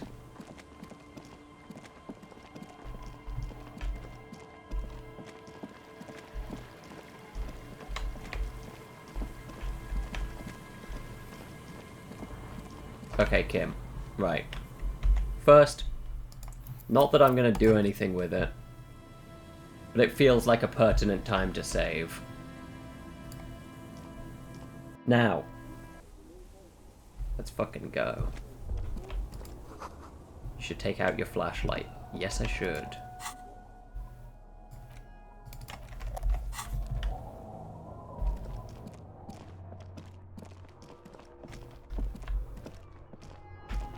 Nothing new in here so far.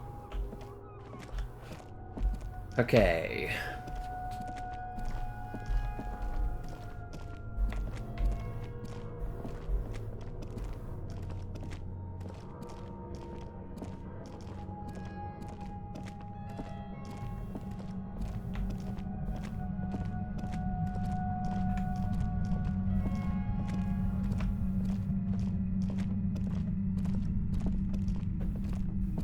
Right, let's go.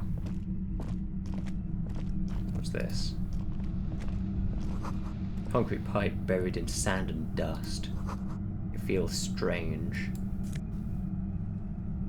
Ooh! Composure and shivers. Hang on. Let me just, oh, fuck. I have too many items of clothing at this point. Move that there. That there. That was probably the most convoluted way to have sorted it, but there we go. Nice to keep it in order. What's this? Money. Yes. More money. Even better. Was there any... No, no way through here. Okay. Let's see what's going on in here. Suddenly, your entire body is paralyzed.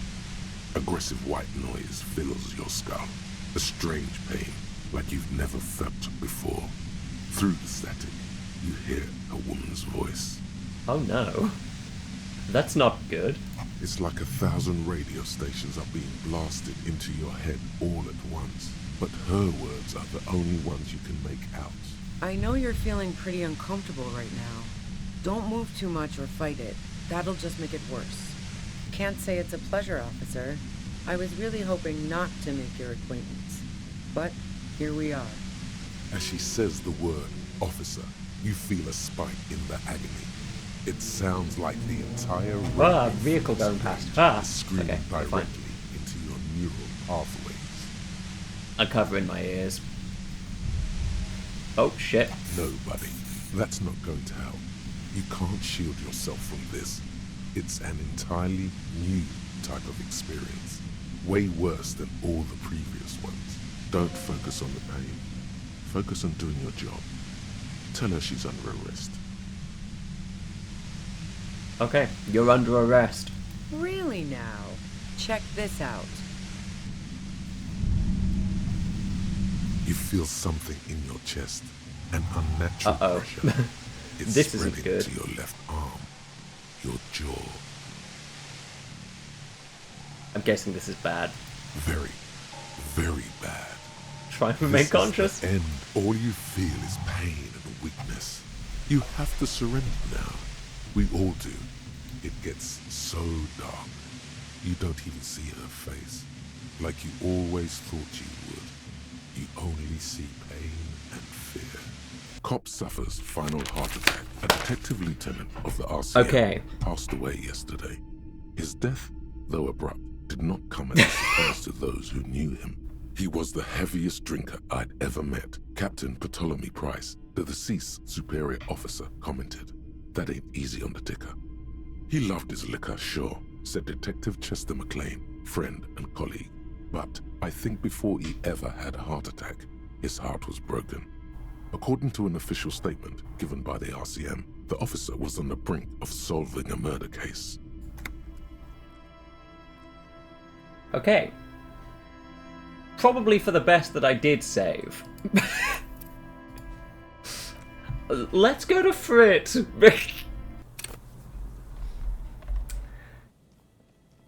Well, that was a horrendous vision of a future to be. But it doesn't count as save scumming because there was no dice roll involved. Let's fucking not die, actually. God damn it. I was hoping I would have got through without dying even once. Okay. We gotta go to Frit. I wonder if they'll even be open at this time of night. If they're not open, I have to wait until the next day. Ugh, that's not ideal. That sucks, actually.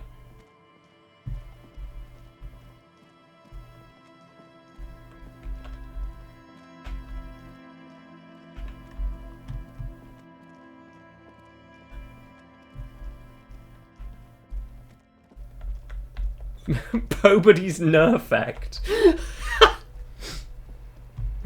That's the most fucked up thing you could possibly say to me right now. They closed. Yeah, I figured. Okay. Gotta hope that I bought a room here.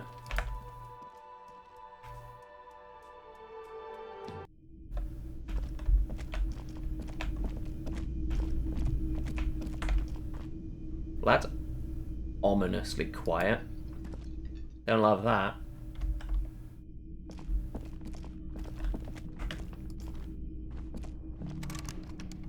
Ah. Well, Kim, looks like I'm staying in a shack for the night.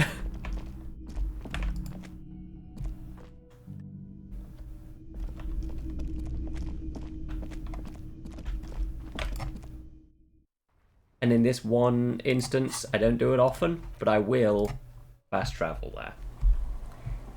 Because I want to do this and I want to get it done. It's getting cold, this late in the night. Time to call it a day. Good night, Kim. I had a horrible vision of us Good dying. night, officer. We'll meet in front of the shack in the morning. Alright, into the shack we go. What's this? On the table, you see a bowl of water, a rough soap, and next to it, a small hand mirror. A straight...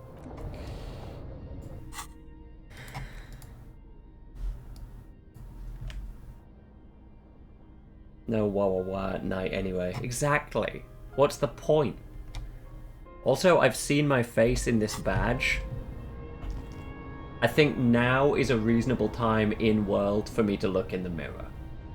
It's been long enough. An old mirror hangs on the wall, half covered in shadows. You cannot see yourself fully, just the outline of a man. You have no memory of the face that awaits you there. Alright, boys. I've delayed long enough. As you slowly reach your hand towards the surface of the mirror. Abort. You clearly have not thought this through. You won't like what you see there, and you will never unbecome it. I don't care. Behold. There he is. The expression haver. You have no idea who this thing is, do you? I'm some kind of superstar. I think I'm a superstar. It appears you're also dead. There's clearly rigor mortis on your face. Or wait, is that an expression? Are you trying to make an expression with that face? Why? Well, on account of the fact that I am a, some kind of superstar, obviously it's because I'm a superstar. Please stop. It's horrible. You're scaring yourself. You couldn't stop if you wanted to. It's neurological. Not actually sure I can stop. You know what? No, this is what superstars do. I'm keeping the face. You can't, can you? It's like it's not even voluntary anymore. You have worn that grin into your face, and now it won't come off. What does it even mean? What is the emotion you're trying to convey? Superstardom. You should check yourself for a pulse, superstar. From here it looks like a cadaverous spasm. Okay, fine. You find no sign of life on your swollen neck. However, putting your hand on your chest reveals an irregular heartbeat. You appear to be alive, for now. Alright. Encyclopedia. Like the rest of you, it comes from a bad place, somewhere in the past. That's all you know for now. Just not enough. Just...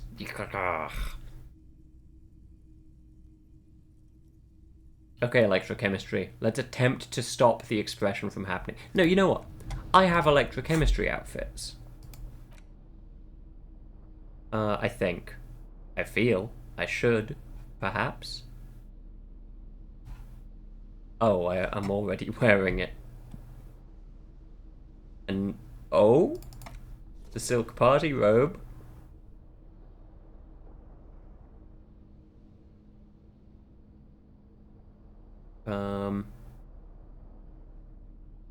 And I didn't buy the electrochemistry glasses because I didn't want to. An old mirror hangs on the wall.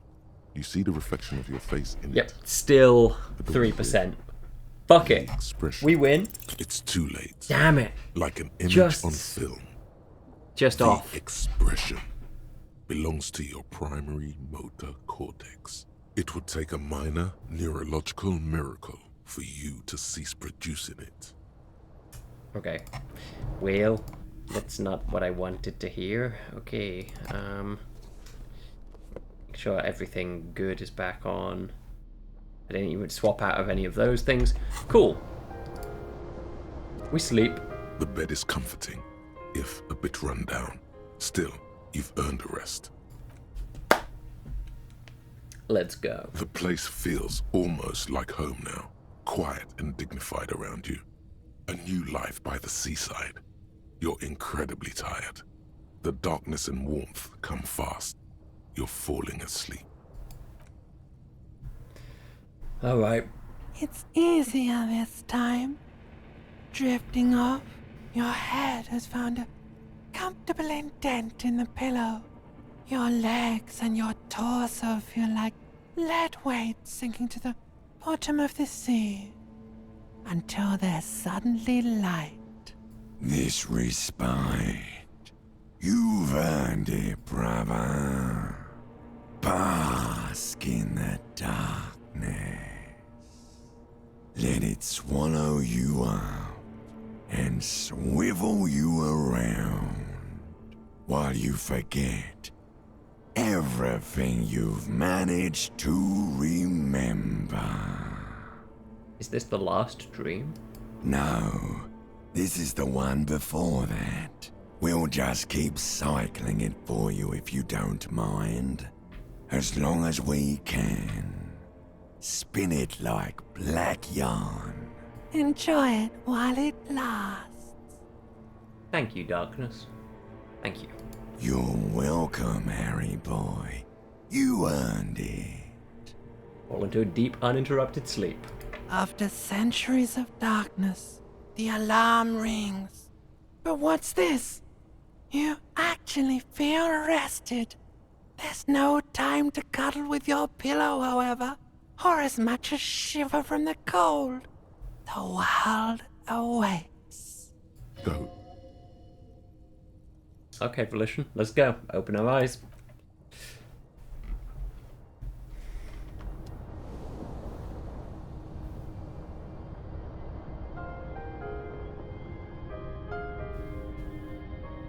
You know, possibly a good thing that I haven't taken any drugs or alcohol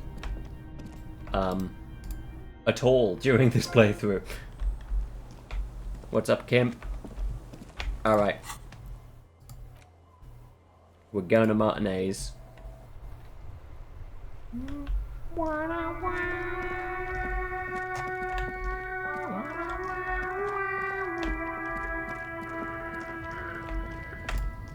We got money. Yellow roses in the windows. Those aren't flowers that were left. Those aren't the flowers that were left for Clausia. Oh. Which one was it? Nope, that's the cigarettes. I want the medicine. A small cabinet on the wall is filled with various medicine bottles, nasal sprays, and blister packs.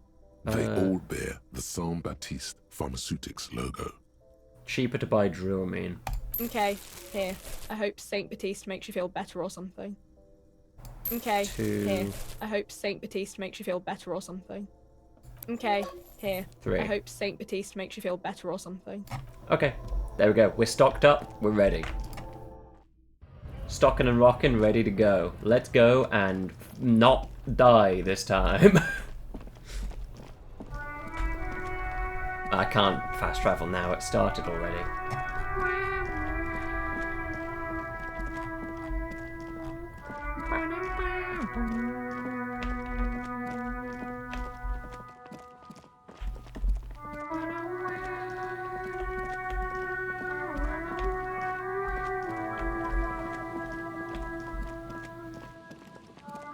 Also, really upsetting if this ambush that I'm walking into again, because I don't know it's happening, and I'm not going to change my outfit for it because I fundamentally don't know that there's an ambush coming. If that only happened because I accidentally like ran for half a millisecond by double clicking on the map, I'm going to be so pissed. Like, if I find out that you can do this without them getting the drop on you, the rage. It's coming. You should take out your flashlight. Well, maybe I shouldn't.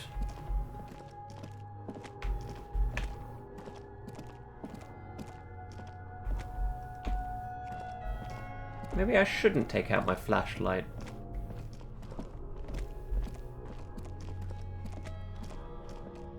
Maybe I need finger guns.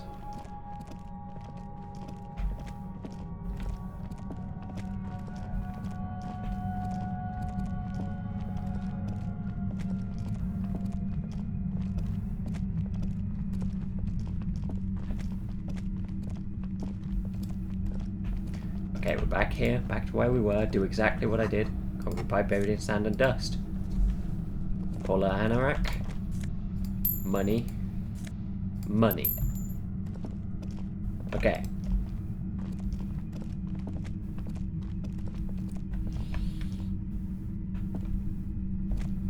And Suddenly, there we your go. entire body is paralyzed. Aggressive white noise fills your skull.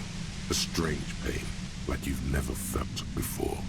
Through the static, you hear a woman's voice. I should probably save now as well, but oh, I can't.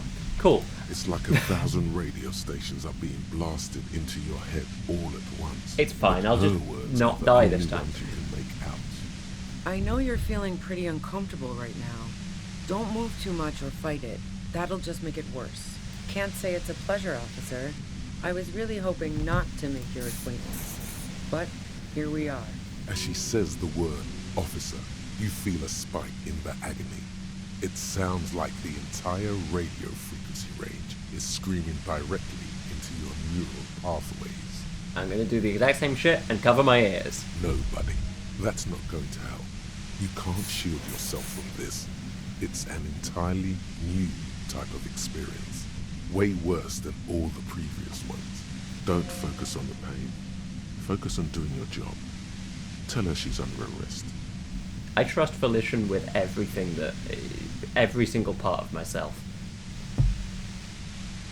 You're under arrest. Really now? Check this out. You're overwhelmed with a new surge of violent static. It feels like a blood vessel exploded in your brain. Kim, help, my brain's on fire. I'm using a pale latitude compressor. You and your partner have been caught in its field. The explosion of static you're hearing. It's the ULAN frequency. Blasted from that pale emitter that Angus mentioned. The three equations. It's the ULAN frequency. Saw my equations? You've been sniffing through my lorry, right? I expected as much. I am a bit surprised you knew what you were looking at.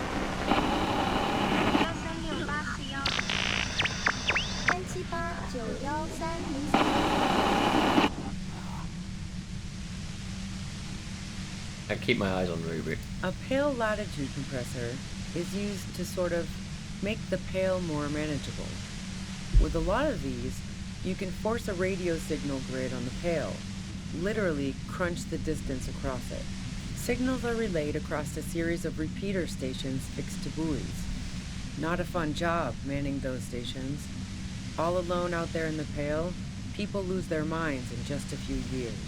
So, what we are experiencing is a concentration of radio waves. Precisely. This is an industrial strength paraboloid. It's meant for forcing dimensions on something that doesn't have them. Needless to say, the frequencies used are out of this world. At the upper limit is the large prime number generator station. It's used specifically for pale latitude compression. That's why you may be hearing some numbers. But you might also hear, or think you're hearing, local radio chatter. She likes telling you about the machine. Keep her talking. Look for an opportunity to break loose. What is this goddamn pale, anyway? The pale? It's the end of the world. How did you get your hands on this thing? I built it myself. And she's proud of it too. As she ought to be. This is way beyond your abilities. That's illegal. I'm guessing it's patented. But we are beyond that, aren't we? Oh yeah. Way beyond.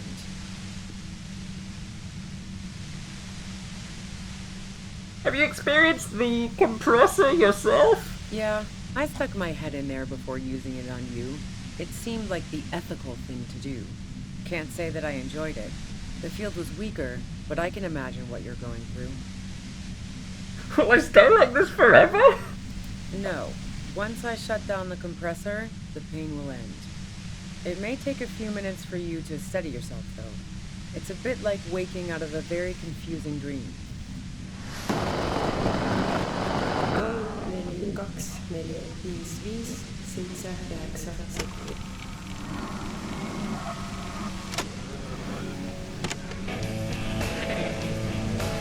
Oh shit, it's a fucking banger. Oh, never mind, it's gone.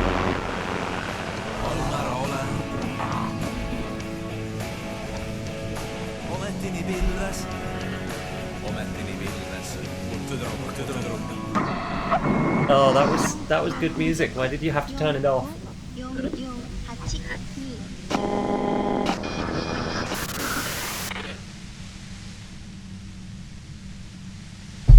This is great and all, but let's talk about the man who was killed. Yeah, let's not talk about that shit. You were hunting me and fell into my trap instead. That's all there is to say about it. So she thinks of you as hunters, not cops, and of herself merely as prey. Please, could you turn it down, just so I can ask you something? If you've got something really important to say, you can do it through the white noise.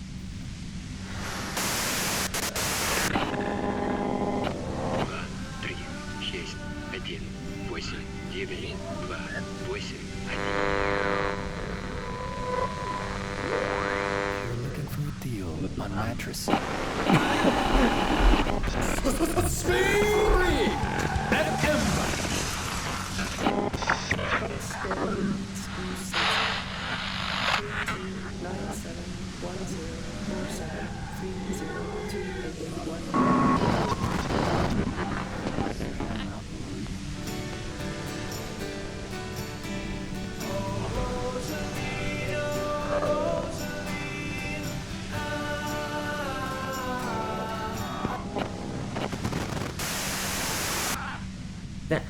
It's just banger after banger in this white noise, static nightmare, pale latitude compressor. Damn this! God damn it. She regards you and Kim with sudden sympathy. I'm in the market for a child's mattress. I just heard about these. This is true. Apparently children are like people or something. Fine. If you really want to talk, I can dial it down. I've also got a gun, by the way. She reluctantly steps out of the shadows. The pain lessens. The gun she's carrying is a 2-barreled front loader, not like the murder weapon. Well, it doesn't feel much better, but she can form sentences now. Thinking doesn't seem to hurt as much. How did you know we were coming? I heard you in the passages, and I've been preparing for quite a while. Fuck.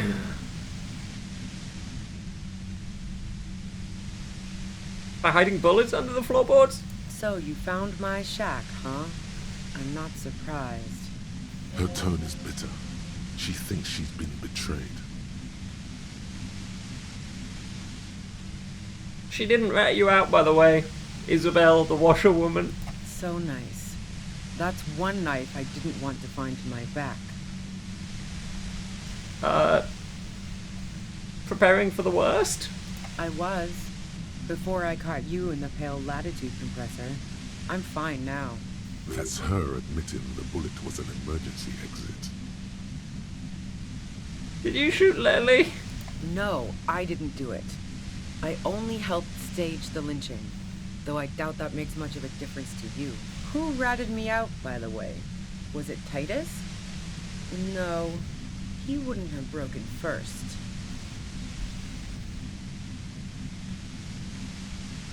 Claudia was the first to share her suspicions. Oh. I knew the kitten had claws, but not like this.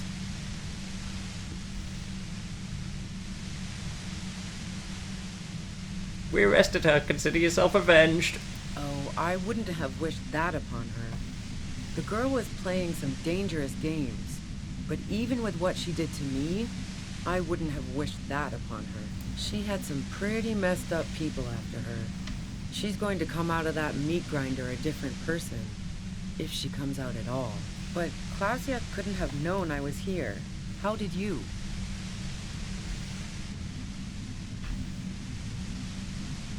Your first guess wasn't entirely off. Titus and his boys, man. They told us you were on the coast.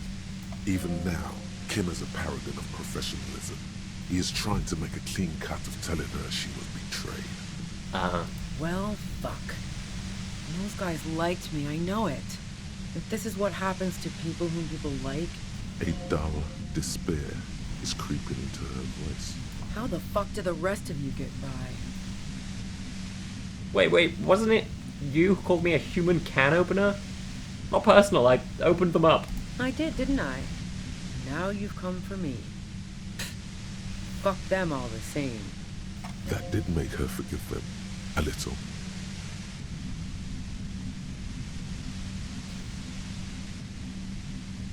I do it by asking questions, and I have some for you. Like what? I already told you I didn't do it. A strong moral compass. She still wants the opportunity to make a case for herself.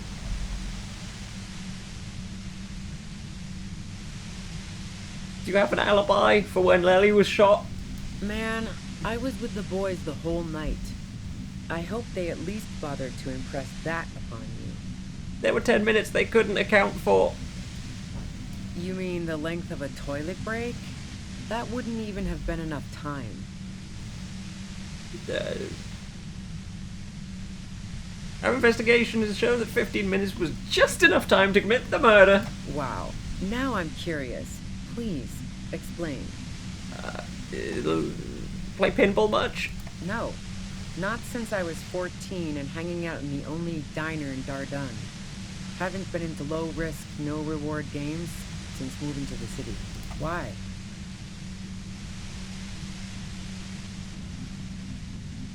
Okay, never mind the pinball then. There's a secret way to... from the whirling bar to the roof. Don't know it. But also... Evaluating your competence as a police officer. The shot couldn't have come from the roof. Or we would have all heard it downstairs. She has a point there. No one mentioned. That's true. That is actually a good point. Would you say Lely was a likable person? I didn't like him. Hardened mercenaries aren't particularly likable types.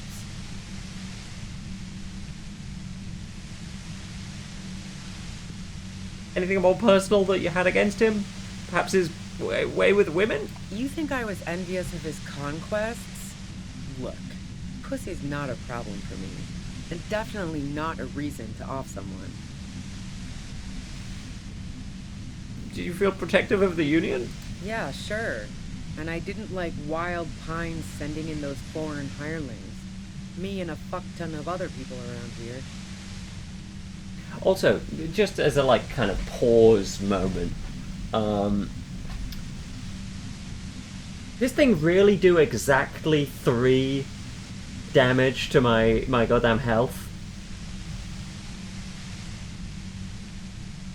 Did it just happen to have the exact amount of damage required to kill me? Because I'm noticing it's not doing any more damage at the moment. Did I really just unfortunately unluck my way into being at the exact right amount of health for it to just kill me? That's fucked. That's fucked up. I don't love that. Anyway, yeah, sure, and I didn't like those Wild Pines sending in those hirelings. Me and a fuck ton of other people around here. She didn't hate it, okay? Okay. She turned it down, she may turn it back on. That's true. That's true. But you know, it's just very funny that I was at the exact health threshold where there's no, checks or anything, you just take the fucking damage. But hey, maybe I should have bought more stuff. I should have gone back to Frit. I was just hoping I would run into the, Nosefed or whatever. You don't feel any sympathy for mercs? It's hard work. Plenty of broken people who don't come with that kind of body count. Besides, They're paid well for what they do. Okay, I have other questions. I'm listening.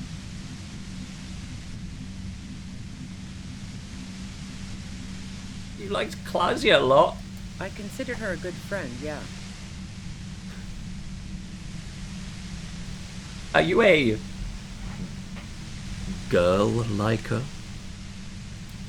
What the hell, man? Yeah, why not? I've gotten worse. Her hand slipped from the dial of the compressor for a moment, almost turning it down. Then she put her hand back. Not yet. Not yet. I mean, like, come on, I have to ask that question. It's funny. Is peeping one of your hobbies? Wow. Pissing, pinball, and now peeping. I'm just not following your insinuations, Detective.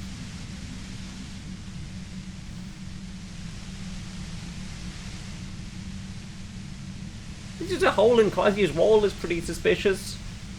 Look, I'm not aware of any hole in Claudia's wall.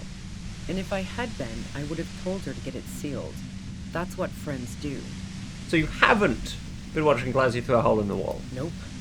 Look, she has an effect on people. Or had, before you sent her off in your Mora Lintern meat grinder. Perhaps. It's impossible not to look at her when she walks into the room, and very difficult to look away. But travel enough and you realize, for the same reason that she's everyone's type as an object of desire, she's not irreplaceable. You wanted to be more than just friends? Oh, so that's where you were going with this. She said you wanted to run away with her. That's a very sentimental way of putting it. We both had pasts we didn't want to catch up with us, and we enjoyed listening to music together. Why not go on a road trip? The lieutenant watches her expectantly, occasionally shaking from the pain. Ever heard of girls? People tend to like them. This is true. At least, I would say, 50%, maybe a few more, maybe a few less, like girls. Okay, fine. I was into her. Claudia was into me too for a time, I know it. We even fooled around once. And yeah, after that I thought maybe we could make a go of it. Claudia only said they maybe kissed. Someone is lying here. Well, Claudia said you only kissed. If that's what she wants on the record, so be it. I'm not about to go into details for you to jerk off to later. Seriously, just move on. But I do want details actually. Cringe from the head-splitting torment. Yeah, no, fair enough. Let's just move on. Then what happened? She rejected me with some wishy-washy bullshit about how she was confused because she felt so close to me and valued my friendship so much, and how guilty she felt for leading me on. I knew that wasn't the whole story, but thought, fine, I'll take it and move on. No ill will there. It wasn't a problem for her.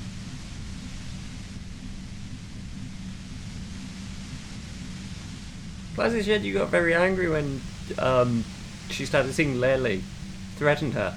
Yeah, one time when we'd both been drinking, I said some heated things about how dangerous her patterns with men were. I was a little worried she'd blow it out of proportion in her head.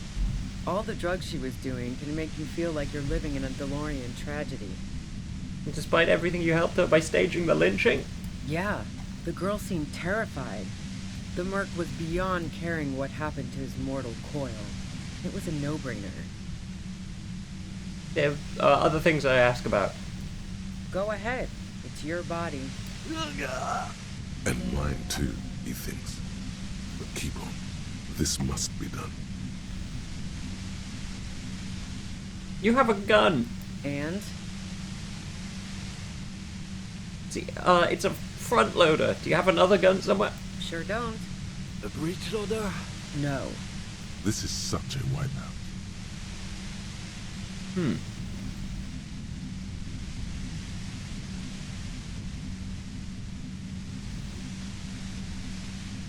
Do you collect guns? Maybe old rifles? No, they're not practical. Break too often. Can you tell what kind of gun that is? A Nachtway 80 front loader. 2-barreled. Not really what you were looking for, I'm guessing. That isn't it. Other evidence. Yeah, evidence. Do you like to hang out on rooftops? Who doesn't? Oh, you probably mean Clausia's rooftop. Sure, I've hung out there. She's got this great antenna. What's so great about the antenna? It's very powerful. I used it to tune into RCM frequencies. That's how I knew to be prepared for your arrival.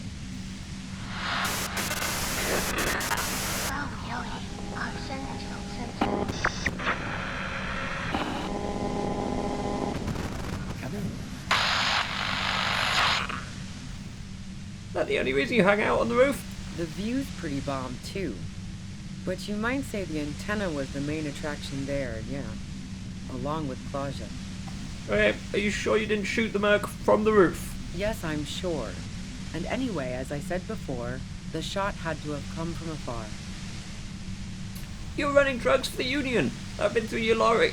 So, Heart of Gold Tommy fucked me over too. Never trust a musician. That really comes as a blow to her. No, he didn't. I found my own way in. Okay, great. You got into my lorry on your own. What now? You're going to arrest me for drug trafficking? Beneath it, she's relieved Tommy didn't betray her. You had a financial incentive to kill the Merc. Man, it's to get away from all that murderous shit that I left Jamrock, my previous employer, for the Union.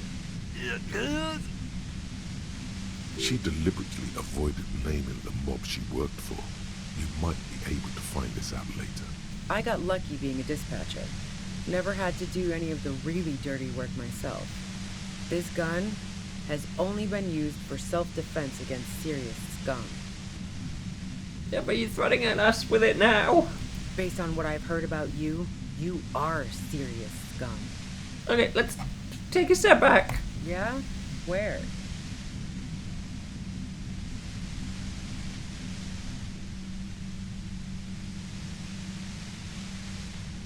Who killed the Merc if it wasn't you? How should I know? As I keep saying, he already had a bullet in his head when I got to him, and there hasn't been any useful gossip over the radio.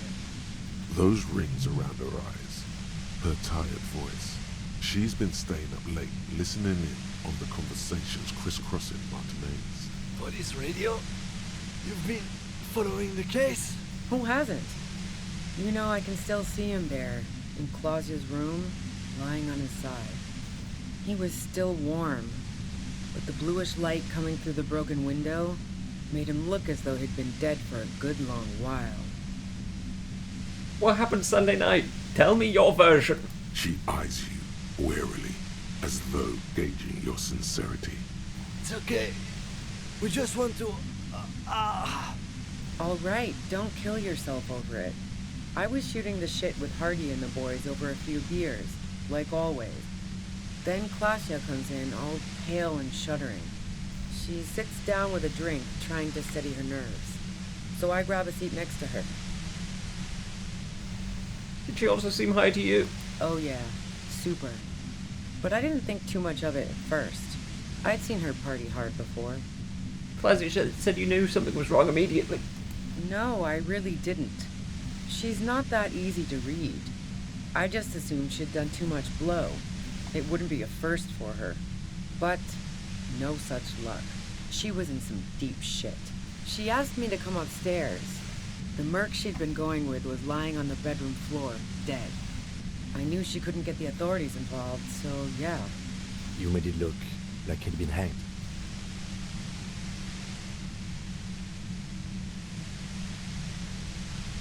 Well, you found it weird you came up with a plan so quickly. What? No. Faking a lynching was her idea. Her idea? Yeah, in cold blood.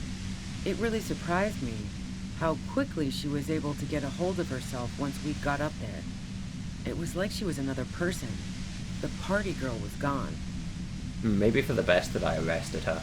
She asked me to help her drag him into the shower so she could wind the shower head around his neck to fake lividity. Then she dressed him while I went to get the Hardy Boys. Clausia knew exactly what she was doing. You can't remain calm under pressure otherwise. That's bad that she'd be so calm. Yeah. I wasn't sure whether to admire her or be disturbed. Think she killed Lily herself? As I keep telling you cops, we didn't hear anything downstairs. No gunshot, nothing. But even if this is true, weren't you worried this lynching might lead to... War? The thought crossed my mind. But the mercenary's death was going to have repercussions either way. Although the way things are going... She doesn't want to talk about this, but not because she has something to hide. She doesn't want the guilt. Fuck it. I'm not responsible for these people after what they did to me. If you didn't kill him, why hide?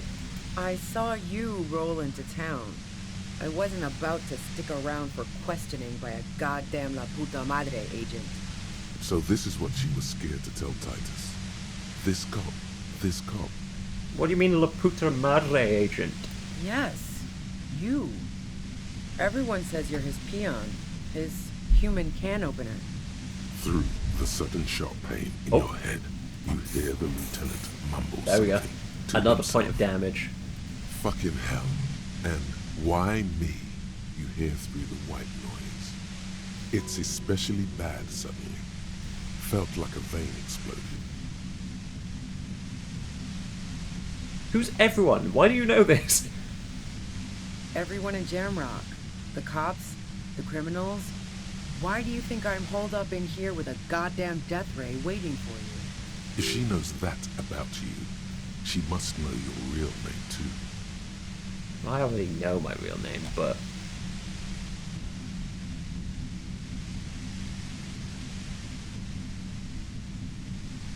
Tell me, what's my name? If you know that about me, you must know my name. Harry Dubois.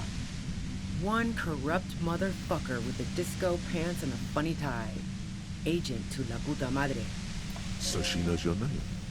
That doesn't mean you're on the tape. Criminals make up bogeyman stories about cops all the time. I mean... Yeah, I've heard of La Puta Madre. He's dangerous, right? Is that a joke or a threat? I'm guessing both.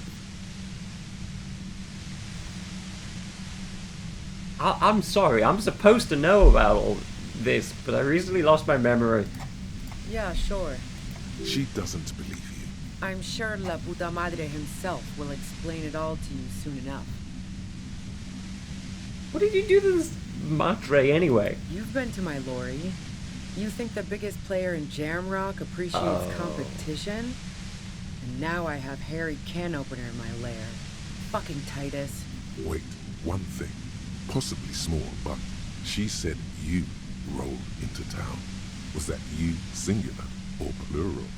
She might know something. When I came into town, was there anyone with me? Yeah, you had your death squad with you. What happened to them anyway? Who was in this squad? Well, it wasn't this scrawny dude. You had 2 guys and a lady. The guys looked pretty buff.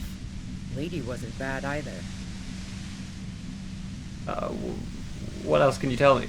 One of the guys seemed chipper, a blonde. The other had a brooding something or other about him. And the woman was the only one in uniform. All were carrying. That sound about right? No idea who these people are. Literally. Satellite Officer Vic Mayer looks out of the window grimly, then puts his coffee down and turns to Patrol Officer Minot. We could either take a room here in the whirling or go home for today. Let's go home, Jean. Nothing's going to happen today, she responds quietly. Jean takes his blonde wig off. Call Heidelstam. He can give us a ride.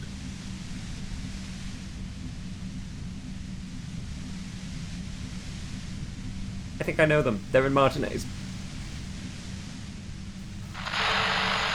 Friction, lock, set. Don't leave me here. Please delete. Fantastic. I've got to get on the road. Then you can go find your friends. Unless you have anything pressing to ask me. Do you know anything about the bunker next door? What bunker? Communist hideout back there. Don't know anything about it. No one's been around since I set up camp. But I'm sure I'm not the first vagabond to...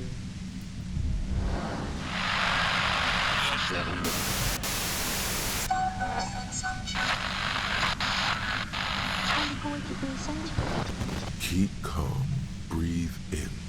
After the pain recedes, it's a little clearer. Oh, thank God. Okay. 83%. We always hit these.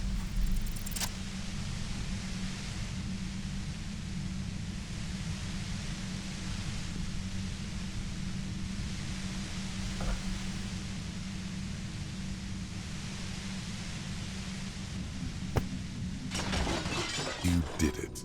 The compressor lies broken on its side. It's quiet in your head again. It still hurts like hell, but...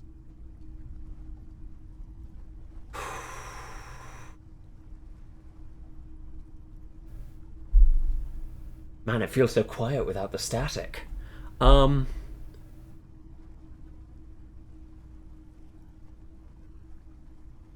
See them fireworks, Kim? She looks at the machine, assessing the damage. Her hand trembles. Oh, fuck it. Uh-oh. Oh, no. What are you doing? Problem solving. Ma'am, put the gun down. That's not the solution to your problems. You are... Oh, yes it is. Well, fuck, okay, let's give that a shot. Please put it down. You should know the words to say. You've been here yourself. That is a very So funny why is time it to get a not critical coming to failure. Why am I standing here like an idiot? Because you've misread the situation from the beginning. And now her finger squeezes the trigger.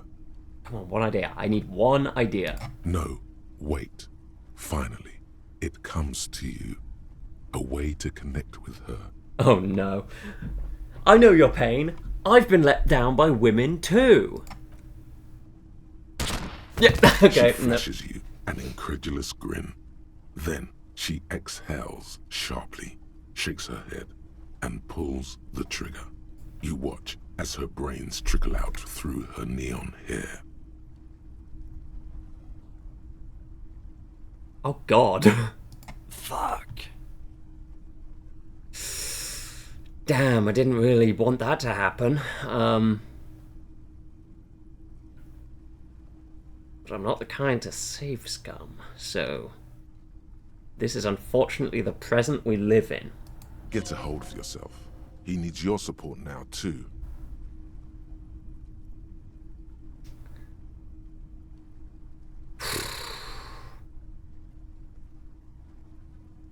Okay.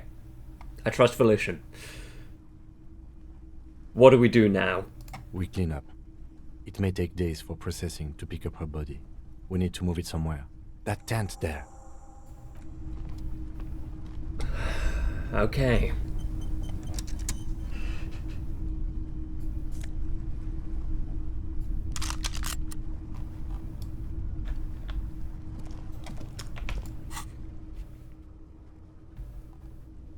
Go to our tent. Oh, now I have 2 pistols. Okay, well, that's not really what I wanted at all, actually. Oh, is that? Oh, no, it's just got money in it. Dramamine. Cooking utensils. She prepared herself porridge with bananas. Dark water trails into the distance. There's no way out. Okay. The plain red tent stands by dispassionately. It was pitched by practiced hands. She was used to camping out. Let's look inside. You see a rolled-up sleeping bag and personal belongings. Bleak last meal. Yeah, that's some, like... Ugh. Nah, that sucks. We should put her in the sleeping bag, so the rats don't get to her. Okay, let's carry her over here. The lieutenant nods.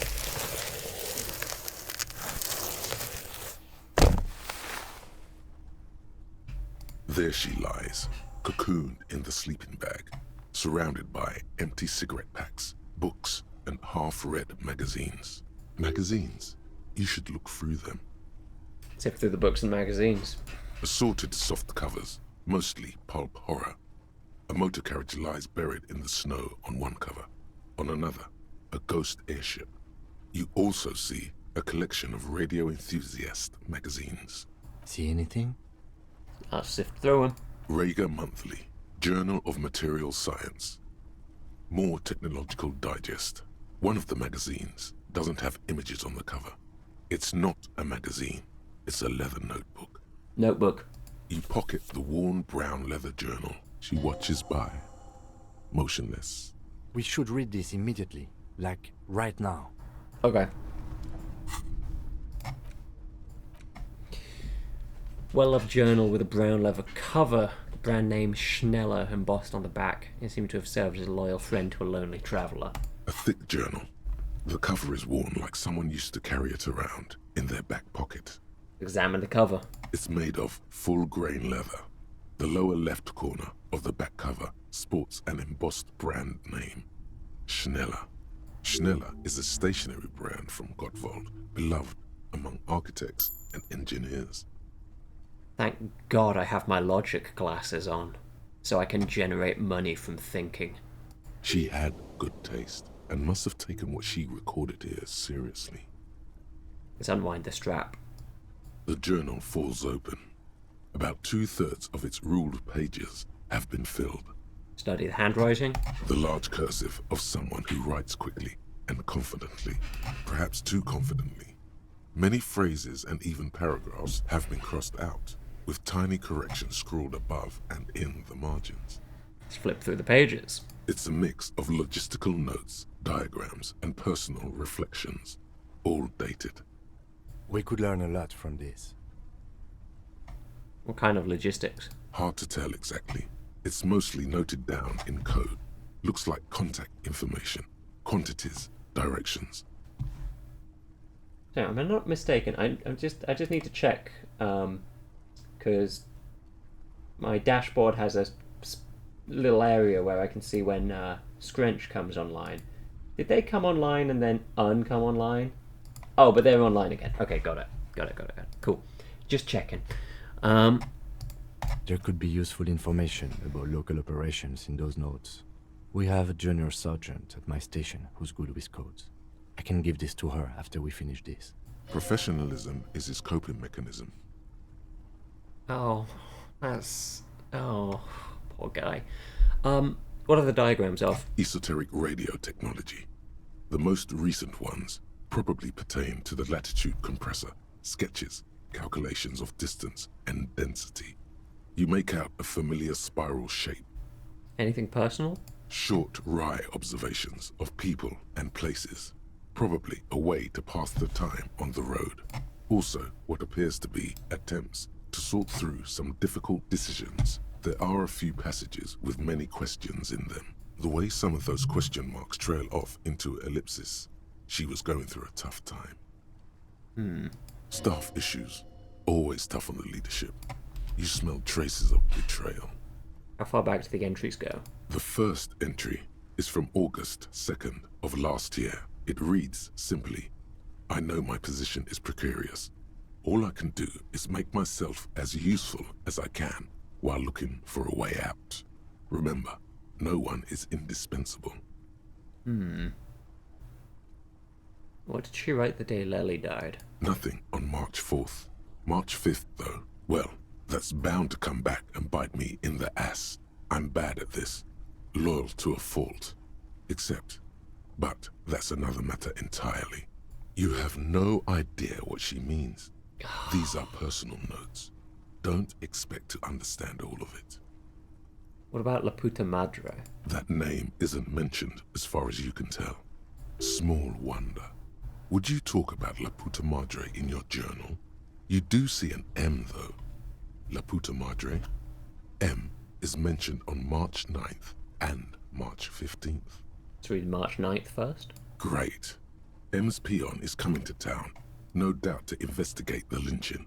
But also, I feel it in my gut to finally put a bullet in my head. while I'm napping in my lorry or on a smoke break. Well, I won't stick around just to twist my own neck by constantly looking over my shoulder. Then again, isn't that what I've been doing ever since I got the call? The call? Did M call her personally? Why? Things played out just as she had feared, except you didn't shoot her.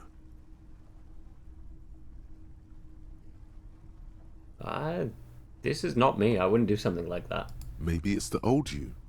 Or maybe she was just paranoid. No, not even the old you.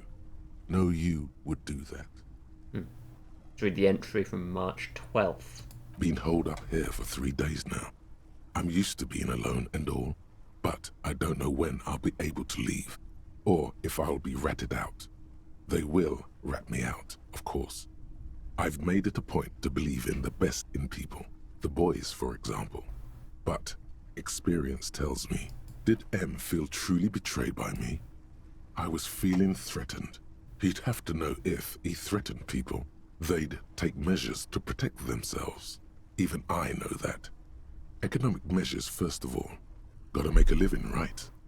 I can still hear his voice in the receiver. Taste the plastic. The entry ends abruptly. What's the most recent entry? The most recent entry is from today. It reads, even when I leave here, if I leave here alive, what's my next move? Staging a lynching is a crime, even if I'm not accused of murder on top of that. Forever on the run. Not really my idea of the open road. Man, I was really looking forward to winning. I don't think she killed the mercenary. It looks like she might have been framed. This whole thing was a detour, and a fatal one, he thinks. God, that sucks. Okay. Don't get emotional.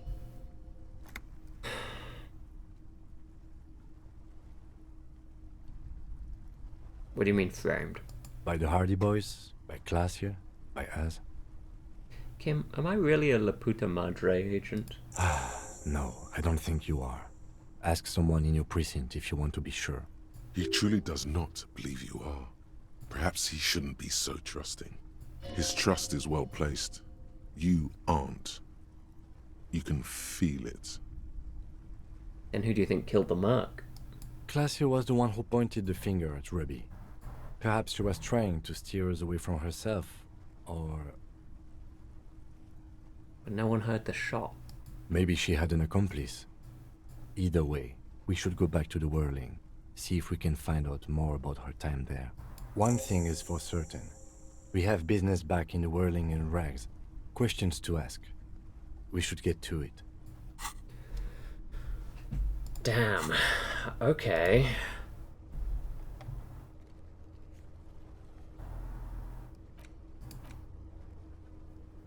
Call your station, find out more if you dare. I do dare. And also, I'm gonna unlock a thought, if I can. Wait. Why are there these pluses here?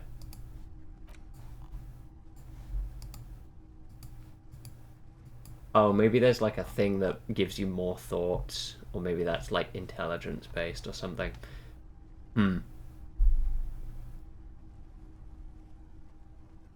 I think at this point in the game, the precarious world is causing more problems than it is solving them.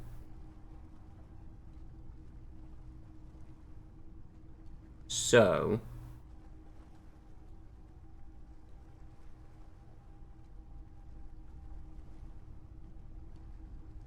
I could look into something instead.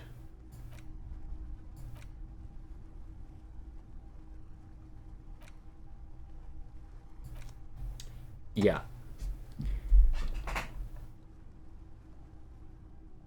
Goodbye, the precarious world. Don't need you anymore. You served me well. Okay. Now.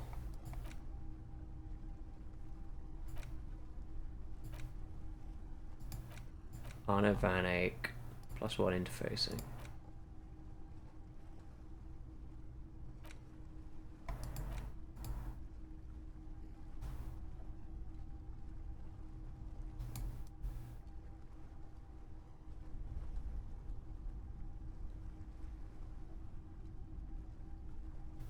Maybe Egghead is actually Arno Van Eyck in disguise. Ache? Egg? That's a thought. You know, I'll choose what to internalize next time. We've been running for about 3 hours, and I'm hungry. So, I'm gonna call it for the evening. Let's set a thingamajig for a raid.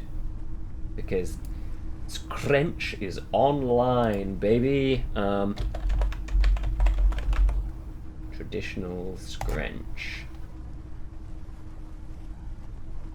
Let's do that to start a raid.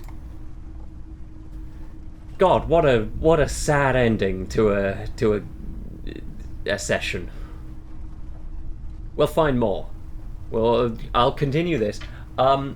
Yes, Clark 4 times. Yeah, time flies when you're chasing lesbians. That is a sentence I really didn't like vocalizing. I stream every Monday and also every Thursday. The Thursday streams are just stupid bullshit, whatever I feel like doing. Mondays are my Disco Elysium days right now. So if you just want to watch this game, that's when I'll be back. But yes, thank you everyone for tuning in. This has been a delight and a privilege and a pleasure as always. Glad to be back after my half a week break. I'll see you next time. Take care and have a wonderful evening. Goodbye.